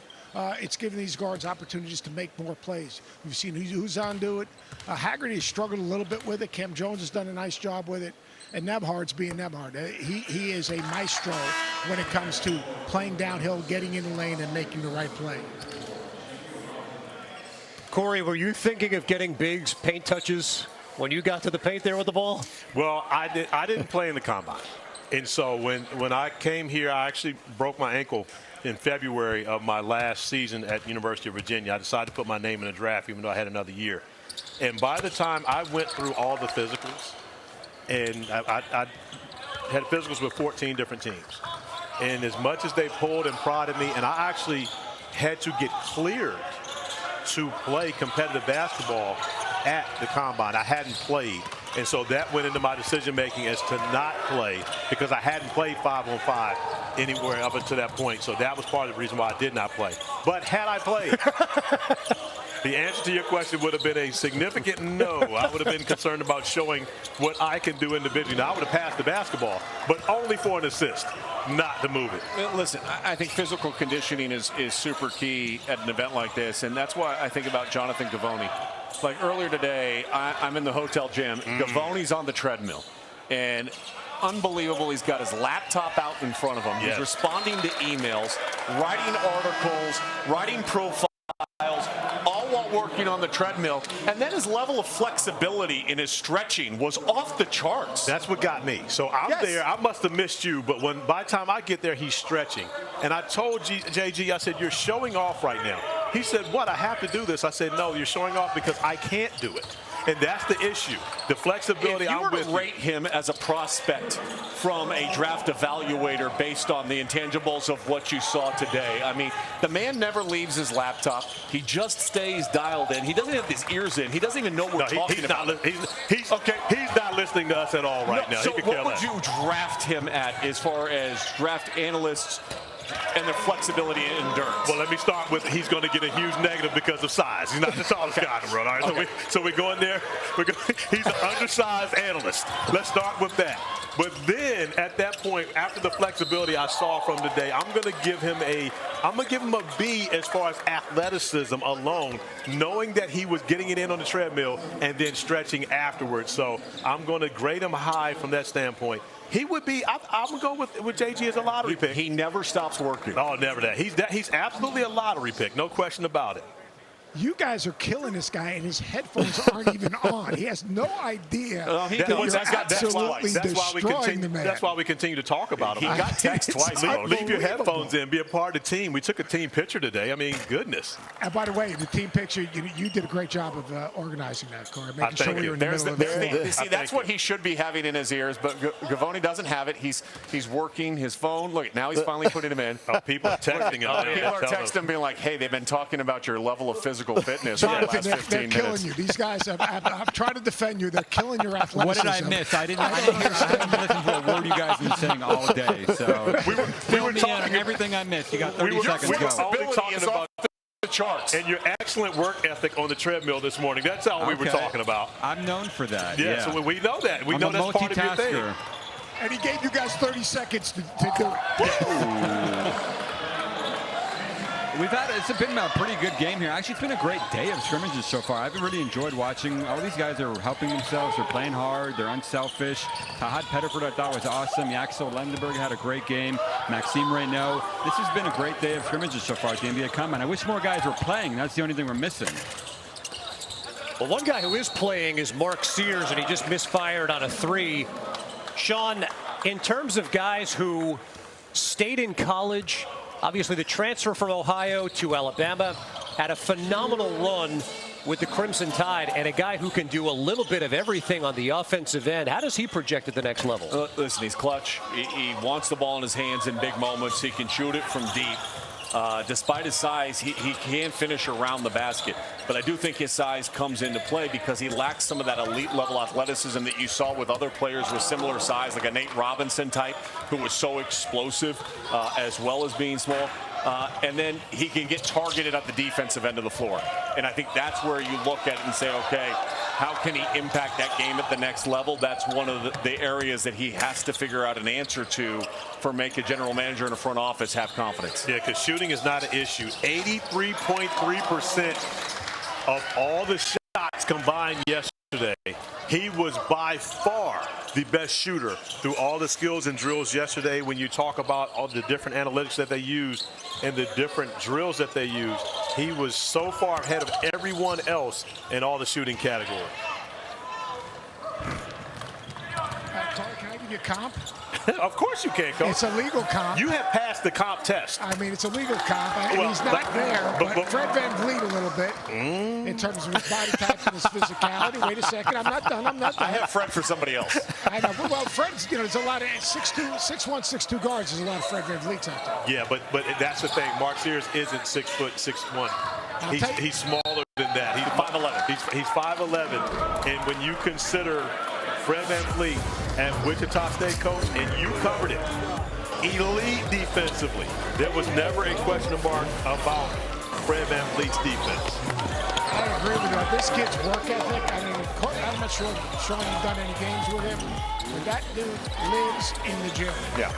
I mean, he's got an insatiable work ethic, and he can make shots. And, guys that make shots somehow, some way, potentially, eventually, if they stick with it, find a way to either get called up or make a lot of money in Europe. Well, and he got called up from Ohio. That's where he started his career, and people forget about that because of what he's been able to do at Alabama for Nate Oates, and obviously all the success that he's had with the Crimson Tide. But he can fill it up, and he can have some big-time games. He had 4 30-point games this season, although I don't think he had one against the Houston Cougars.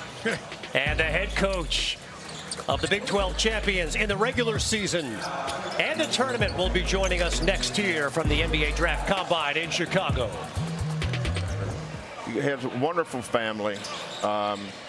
He wanted to be the best he could be. He sat in my office when he came on his recruiting visits, and he told me what his goals were. I said, don't forget this conversation, son, because I'm going to bring this up to you in June. I'm going to bring it up to you in January. I'm going to bring it up to you in March. Make sure that you're being honest with yourself, because you have to want to come here, because this is what's going to happen. And I can't tell you how proud I was of Milos's growth. But if I was going to give somebody the credit for Milos's development, I would give it to his teammates. His teammates did an awesome job, which speaks to our culture. And you talk about that culture, and you spent time as an NBA assistant coach. How much of that, when you came back to college, came back to University of Houston, how much of that have you implemented into your program? Because the success, you see it. You talk about Quentin Grimes, you talk about Marcus Sasser, you talk about Jarris Walker, a lottery pick who is now in the rotation for a heavy playoff team. But those guys learned so much once they got under your tutelage. Yeah, Jamal Shead too. So yes, I think for me it was being able to learn the different varieties or different things on the buffet. Think about it when you go to buffet. The first 2 or 3 things you see, you load your plate up, and you go, oh, wow, look at all the other stuff. I got to get another plate. No, you only get one plate, Hoss. Being in San Antonio with Pop, but also Mike Budenhauser and Brett Brown, Donnie Newman, being in Milwaukee with Scott Skiles and Jim Boylan, and Joe Wolf and Lionel Hollins. Learning from those guys, just sometimes just be quiet and listen and learn. Different ways to guard a pick and roll. I remember my first day with the Spurs. We're getting ready to play New Orleans with, they weren't the Pelicans then, the New Orleans, whatever they were, but Chris Paul was the point guard, the Hornets. And there was a deep conversation between the assistant coaches and Ginobili and Duncan and Bruce Bowen and all those guys about, over here we'll do this, over here we'll do this. And I'm going, do what? You mean you guys don't hedge? So nobody's hedging. They're in drop coverage. They're in shallow drop, deep drop, and I'm going, I am so dumb. I have no idea what these guys are talking about. But I learned so much from them. The guy I probably learned the most from was Scott Skiles. Scott was almost a basketball savant. I learned so much from him. And then Kevin McHale with the Rockets. He tied everything together for me. But I learned from the assistant coaches, J.B. Bickerstaff with Detroit and Chris Finch with Minnesota. We were all on the same staff together. And we'd sit around and spend all our afternoons just talking basketball. But I was very fortunate to be around people that was patient enough to teach an old dog some new tricks, and I've tried to take that to our program and help our assistant coaches with it as well. Coach, you mentioned something before we went on air as far as how much pressure these kids have, as far as you're basically auditioning as far as for an NBA job. What can you talk about that as far as, it's different than playing in a Final Four on a big stage, as far as the pressure in front of everyone where there's only 59 spots to be drafted here? Well, this is one of the few times in terms of basketball that you're allowed to be selfish, and they should be selfish. They need to think of themselves, and I tell the kids that can come back, don't come back to please the fan base. Don't come back to please the coaching staff. You be selfish and make the decision based on what's best for you. I've had some come back and some not come back, but they've all made the right decision because it was their decision. If I was to give somebody some advice, it would be the agents. They got invited here for a reason. Be that person. Don't try to show them what you can't do. Focus on what you can do and be really good at that. Sometimes you got to trust in yourself and bet on yourself too. Well, roster construction is something that Seth Greenberg often talks about on air. You guys are once again looked at it in the college basketball landscape as one of the favorites to get back to a Final Four and potentially a national championship. Your roster, though, will look very different. You're bringing in 3 very, very talented freshmen that some of them have the potential to be one-and-done guys and be out on this floor next year going through the measurements and the jump. How do you bring those young guys up to speed with the way that you do things? As you say, we don't run plays, we execute plays. So how do you get those young guys up to what you need, Coach? Yeah, I think the answer I just gave for the players, I think applies to me and our staff too. We don't change a whole lot from year to year. We try to keep our blade sharp and get better where we see we can. But our culture is our culture. June will be a come to Jesus month. Those 3 freshmen. But it'll be better in July, better in August. But, guys like Emmanuel Sharp and JoJo Tugler, Mercy Miller, Ramon Walker, Cordell Jefferson. We got a bunch of kids returning. That's going to be these guys' best friends. I mean, they'll tell them how to navigate some of the bends in the river and where the landmines are to stay away from, and what to read and what not to read. But I get so excited about that. When you guys played, basketball practice started in the fall. But we had a team meeting, not team meeting, staff meeting the other day, and I reiterated some things I want to do in June. And I said, let's get excited about this. Our season starts Monday, June 2nd. We'll have a team meeting Sunday night, June 1st. Practice starts. We'll have our strength coach. We'll have them out with conditioning. We'll come back and do weight training, individual workouts, position workouts, and on Fridays we'll do a team workout. And the NCAA allows us to do 8 out of the 10 weeks of summer school, so it's here already. Coach, one of your prize freshmen, I know pretty well, know a couple of them pretty well, but Chris Ack. And I asked him, I said, you ready for Coach Sampson? He said, yeah. And I said, okay. Now, let me tell you, you're not ready for Coach Sampson yet. You will be fine. But when you think about guys like Chris, and Chris has admitted he needs you. Yeah. He needs the way that you coach. He needs your system because he wants to get to where his name is being called early next year in June. Yeah. What is it that you do for guys like a Jarris Walker who needed you? Yeah. What can you do for Chris and Ack who needs you? And they admit they need you. What do you do for those guys? Well, Kingston Flemings, Isaiah Harwell, and Chris all come from great parents. Chris has a great mom and dad. And as much as we chose Chris chose us too. And for the reasons you talked about, Corey, I think is helping them set standards for themselves. Like I'm going to set a standard for myself every day, and I'm not going to dip below that standard. And I expect them to come and meet my standard every day. And coaches out there have heard me say these things a million times, but there's 3 people that can never have a bad practice: the head coach, the point guard, and your best player. And for those 3 people to show up, if you want to be the best player, okay, well, here's what it takes. If you want to be the point guard, this is what it takes. The head coach, obviously, he's got to have the right mindset too. But Milos this time last year, he wasn't quite sure whether he was on foot or horseback half of June either, but he figured it out. But again, you know, our culture is not driven by me as much as the returning players. Prior to this year, I think we'd had 3 kids transfer in the last 10 years, which is unbelievable in this day and age. 3 kids transfer in 10 years. That was in our starting, in our top 10 players. So I probably get too much credit for the culture, and the players don't get enough. Our players will help Chris and Kingston and Isaiah navigate those waters as well. Although I will say it starts at the top. Yes. And an incredible season for Coach Kelvin Sampson. Coach, we really appreciate the time today. Thank you guys for having me on. I appreciate it. Head coach of the 2-time Big 12 regular season champions and the Big 12 tournament champions this past season, Kelvin Sampson.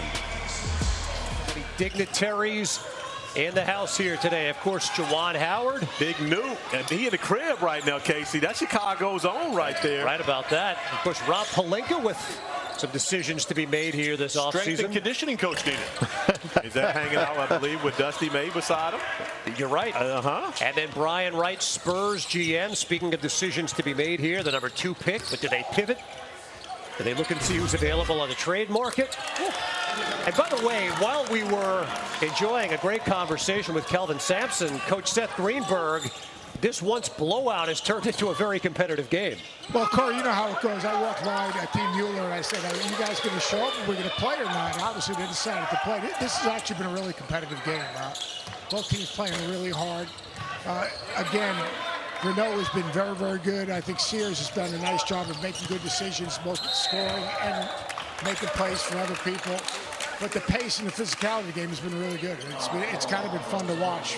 But Raynaud has been the player that's kind of separated himself. He's coming back in the game right now. He is a really tough matchup in this type of thing because of more space. It also gives more space for bigs to play if they get the ball. And Corey, I also asked him, I said to Corey, he said that, you know, Corey Alexander said that these type of things, you know, bigs, you know, this is a guards game. And Raynaud said, just throw me the ball and I'll take care of business. That's exactly, I'm sure, what he said. But let me tell you guys this. When you guys heard Seth Greenberg says he walked to the huddle and say, are you guys going to play? It didn't sound like that. I guarantee you. I started doing TV. My second ever television game was at Virginia Tech. Seth was the coach, Malcolm Delaney, and Gravis Vasquez had a big battle. God. You called that game? I called that game. There was a main water line break on campus. The game was delayed 3 to 4 hours, right? We end up playing the game. Double overtime. A complete showdown. Both Vasquez and Delaney go for over 40. Double overtime game. And there was never one time during that entire day that Seth Greenberg talked as calmly as he did when he says he goes over and asks that question. He's a kinder, gentler version. He absolutely is. He I'm absolutely is undefeated that. for 13 years. Remember that, Hey, Corey. I do know. I remember. I watch you every night on television, my man. I see it. Gravis Vasquez, he was a problem defending him. And so was Malcolm Delaney, by the way. I know you know that. That's my guy, Baltimore guards, man. If you're looking to evaluate dudes, Baltimore guards have some toughness. But, this game it's been a well played in terms of competitive and guys trying to play for each other. It's been impressive as all the games today that we've seen, these two games, you're seeing guys try to play to their strengths, but also, be assertive, which is exactly what these evaluators want to see, whether it's for a two-way, whether it's for an international contract, or whether it's, take a guy to summer league. So I think it's been good for all parties. Bobby, let me ask you this, because this was a blowout. I mean, early it wasn't even close. Yeah. What does it say about the character of the guys on Team Mueller that they've come back, they've competed the way they've competed, and it's been as tight as it's been? Well, it could have went one or two ways. Yeah. The one way we're seeing right now is as far as a close game, or the other way where it's going to be a 20-point blowout, and we're going to see a lot of guys basically take that selfish approach here. I do think it speaks a lot to the character here. Coach said certainly the ability of Mark Sears as far as kind of keeping like that leadership role, that kind of keeping the group together, I think played a big role. Olbrich has been really good. He's got 12 points, 6 of 7 shooting from the floor right now. He's a guy that came here with the G League Combine, played his way in, obviously performed well over the course of the weekend. He played one season at UC Riverside. Then he's been over in Australia, 6'9". He's been pretty good in some pretty big moments, the grand final and all. When you look at him, Bobby, what intrigues you most? Well, I like his competitiveness. He's kind of been like in an elimination process here where they only picked 5 players from the G League Combine to basically come here. He basically realizes that there's not many opportunities for him. I think the ability that he knows that there's the option to go back to Australia if it doesn't work out here, too. And he's, as Coach Sampson said, like, sometimes when you're here, you got to be a little bit selfish because this is kind of more about you as a player to get in that position to get drafted. I don't think we've ever seen a time where you come to the Combine and there are so many other options. You mentioned the option to go back to Australia. You got so many guys who have the option to go back to school, and not only go back to school, but go back to school and make more money there than they will if they're not drafted and they get that G League two-way deal, or they whatever it may be. There's an opportunity for them to go back and make a bunch of money at the college level, which, of course, as Coach Greenberg mentioned earlier, this could be the last year that money is on that level. KC, Sean, you both know a whole lot about what the ruling could be moving forward. Well, and that's the interesting part. You've got guys on the floor right now that took recruiting trips this weekend before they showed up here that are international players. And then you talk about why we have such a limited number of prospects. You guys were talking about this earlier when I was down on the floor. Listen, if you're not a first-round guy, you're going to make a lot of money staying in college. And it benefits you to stay in college and get that money and get that experience and have those reps so that you're not in obscurity and maybe not having the opportunity to be successful professionally in the NBA or beyond. By the way, I'm going to throw it out there. PJ Hagerty, who we've not talked a lot about, despite having an incredible season this past year at Memphis, leading the way for Team Miller with 13 points. We've got a one-point game, and when we come back, we're going to talk to the man in charge here in Chicago this week. Combine Camp Director Derek Fisher. Objective for the players who come here this week? Really just to enjoy the opportunity to be here and really remind them of how special this is. Everybody doesn't get to go through this. Everybody doesn't get to have a gym full of teams and executives and scouts and a network covering their experience. So that's the most important lesson, that you aren't entitled to this journey. Enjoy it, embrace it, and being here at the Combine is part of going through that process. When you're setting up and talking to the players about these are the things we're doing, this is how we're going to try to showcase your best abilities, how do you talk to them about the existential, calming of the nerves and handling the pressure of being in this moment with everybody that's in this building right now? Yeah, that's the hardest part, to convince, young players of not feeling like you have to do everything right now. And helping them understand this is just one data point in a series of data points. You know, scouts, teams, agents have been watching them for multiple years since they were in high school. And so how they do this week, while important, you're not going to make every shot. You're not going to always make the right decisions, but it's how you handle yourself in and around those decisions and those mistakes. What kind of teammate are you? How are you carrying yourself? Understanding that the world of basketball is an ecosystem larger and longer than you'll ever understand. And so how you carry yourself this week matters as much or more than how many shots you make. And that's the message we're always trying to preach. I think you're the perfect voice for this, of course. Part of the greatest draft ever, 1996 draft, when you consider that, but also you played in this combine. You came here and competed and found yourself as a first-round pick and able to find yourself, of course, the start of an 18-year career, including the 5 rings, as Casey talked about. When you think about that, do you allow these guys to understand your experience and not only here, but what that allowed you to be able to accomplish? I try to share it in a way that isn't, you know, this is what I did, you should try and do it the way I did it. I just try and find the moments and the opportunities where you can tell a player is open and receptive. Maybe he just had an experience during a drill or a situation where you can share a moment with him and just mention, you know, in my experience, this is how you can think about responding to this moment. I think what's impressive about this group of guys, even more than the last couple of years, is these guys seem to have an older soul. And you can even see it by how they're playing basketball. The level of communication in this gym for young players is at a really high level. And so I just try to share and let them know, look, embrace all of this, man. Every aspect of being here. That's what I tried to do. There's no way I was a first-round pick when I came in here. Right. And somehow I came out closer to being one, and the combine had a lot to do with it. And that's the experience that I'm talking about. Because, again, you know, we didn't all follow mid-major basketball, but you come here and show that you're just as good or better than all the high-major guys coming in. And they have that same opportunity to do so.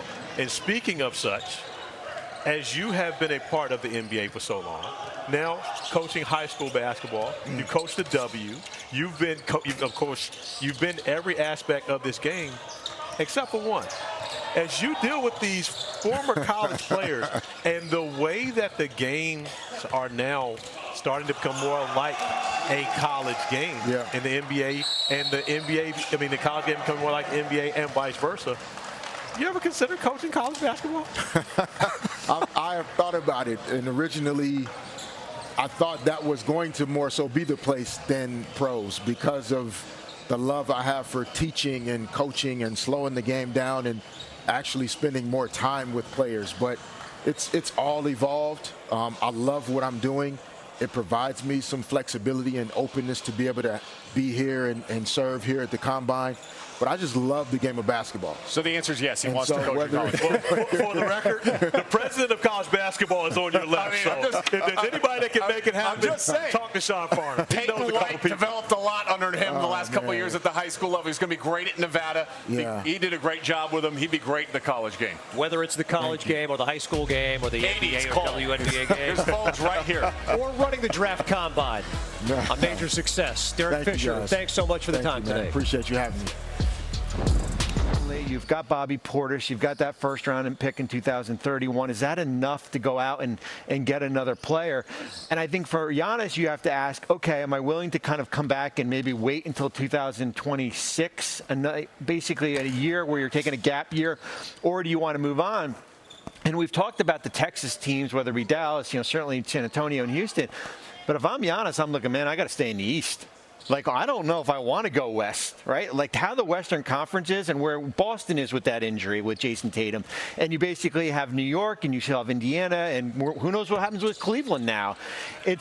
And what does the roster look like that I'm getting traded to? Because as we all know, you're going to have to give up a ton for him, whether it be players and picks. And it's not an easy decision for both sides here. Well, that's the thing I think is interesting. We're talking about so many different names. We've mentioned Kevin Durant during this. What happens with Trae Young this summer? And do the Hawks make a decision to keep him, or do they look to move him? What does that say about roster construction right now and where we're at in the league, Bobby? Well, I mean, listen, everybody would love to be in Oklahoma City, but there's only one Oklahoma City out there where you're basically building out with your draft picks. I think what roster construction is showing, what the playoffs are showing, you got to have 8 good players. Indiana is a good example. Minnesota is a really good example. You have to have 8 good players, and certainly if you sustain an injury, you still know you've got pretty good depth. I think the Lakers kind of ran into that problem a little bit when eliminated in the first round. Cleveland, certainly when they had some injuries here, if you have that depth, that can take you into pretty deep into the playoffs. And I'll add to this. You have to have 8 good players, but you also have to have a superstar. Yeah. So because you mentioned those teams, and those teams have 8 really, really good players, but they've got one that is elite level talent when you consider Minnesota, of course, Anthony Edwards, and then the presumptive MVP in Shai Gilgeous-Alexander and OKC. And you go through the teams that are still remaining on the rosters. Tyrese Halliburton and Pascal Siakam both fall in that category for the Pacers. So again, I agree with the 8 really good players, but you got to have that guy that can win you a game or 2 on their own in a 7-game series. And Giannis is absolutely that, and which is why I believe all teams will be calling and trying to figure out a way they can get him on their roster. I'll tell you this, there are teams in the lottery that we wouldn't even think of as teams that are trying to compete for a championship, that will call on Giannis Antetokounmpo, because that is how dynamic he is. That's what he can do for your franchise. And, Bobby made the point earlier about the moves. I mean, John Horst, every time this whole cloud has been around this organization, he's been able to go out in 2020, go get Drew Holiday. He secured an extension, first Supermax extension for Giannis Antetokounmpo. 2023, when there was another kind of cloud around Milwaukee about Giannis's future, he went out and got Damian Lillard, a top 75 player. So John Horst, over the course of the last 6, 7, 8 years, they've had either the best record or the second best record as far as a win percentage during that span. They've been elite. But there's a time now where we're seeing the fruits of all of that is you don't have your first round pick till 2031. You have a kind of shortage of tradable contracts, and now the Damian Lillard salary on your book because of an unfortunate injury. We'll continue the Giannis conversation and what's to come with Milwaukee here. But Coach Seth Greenberg courtside, this has turned into a really competitive game. Maxime Raynaud starring for Team Williams, and for Team Miller, a guy we haven't spent much time talking about, PJ Hagerty's been great. PJ Hagerty's been really good. He's impacted the game a lot of different ways. He's rebounding the basketball, which he does. He hasn't gotten to the line the way he usually does in terms of when he was in college, but he's also made some big shots. A lot of turnovers in this game, really, really physical defensively, but Raynaud's been terrific throughout the game, but Hagerty's had a very, very good second half. Just his versatility. And he's one of those guys, probably has one of the more interesting decisions to make. He is in the portal. He will be obviously one of the players that will be recruited as hard as any in the portal if he decides to go back to college. Well, and you talk about turnovers. Nembhard, 0. To go with 8 assists. You just killed him right there. It's unbelievable. Forget about free throw jinx. The guy was playing flawlessly. Took it into traffic, wasn't on balance. Sean, he had been great, though, Coach. Up until that point in time, Coach.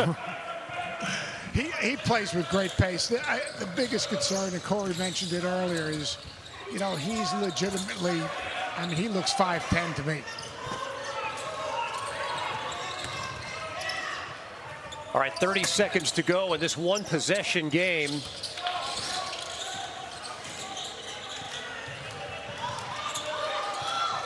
Team Miller with the ball and a 3-point lead.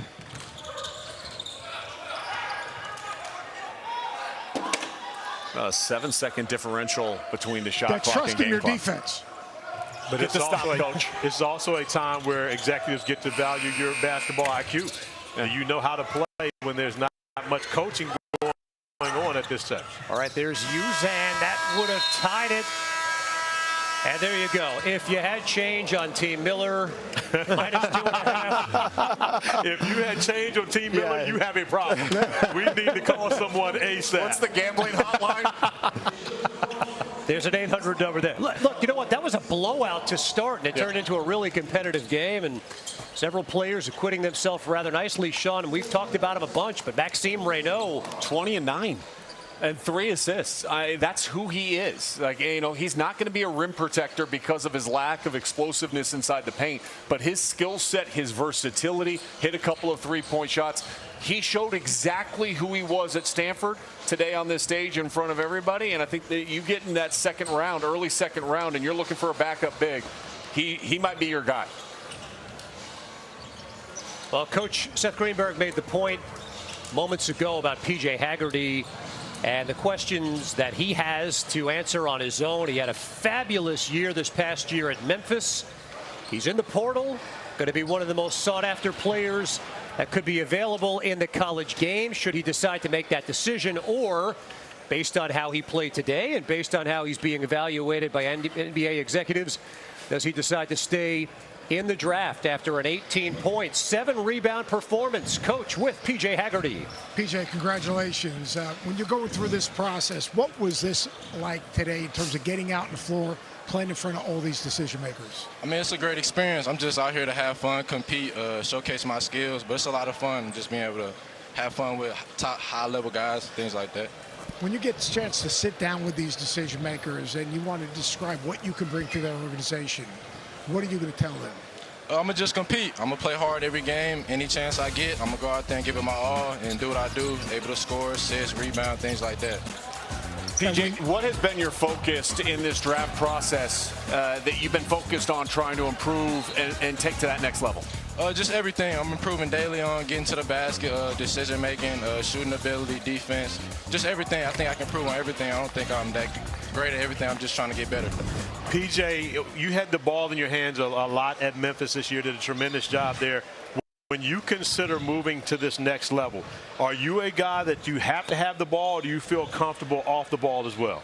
I would say I could play both. I mean, I like playing on the ball, making plays for others, but I can play off the ball, ability to shoot, get baskets, things like that. So really both, but I like playing on the ball.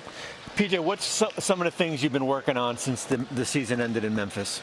Just trying to shoot at a higher level, get to the paint, shooting, catching shoots, off the dribble, things like that. Just trying to improve my shot and ability every day. PJ, this comes across as probably the first game you played in a very long time where you didn't get double-digit free throws. Well, this is something where you normally find yourself at the free throw line a lot. Were you not getting the calls that you normally get, my man? They would give me some calls, but I was trying to play through the contact. I mean, the NBA game now is a physical game. You got to be able to play through contact, so I'm not seeking a contact. But if I get it, you know, I'm going to just try to finish through everything. How are you going to going through this process? How are you going to decide, or what are the deciding factors in terms of whether you decide to stay in the draft or put yourself out there and try to figure out what your next step is going to be in terms of collegiately? I think I'm going to just take it day by day, go through this whole process, talk with my family, just being the best fit for the NBA. I mean, I got my eligibility, but I'm 100% in the draft. I'm just looking forward to the next chapter. So right now, in your mindset, you're looking to stay in the draft and try to get drafted and start your NBA career. Yeah, that's what I'm trying to do. That's going to do it. Do you have any scheduled workouts thus far coming up? Oh, yeah, I had a couple workouts before. I got some after. But like I said, I'm just trying to take it day by day, see what the combine, see what the feedback I get, and just move from there. Sounds great. Well, hey, great start to it. Good luck to you. All right, keep on grinding, man. Appreciate you. Thank y'all. PJ Hagerty, the American Conference Player of the Year.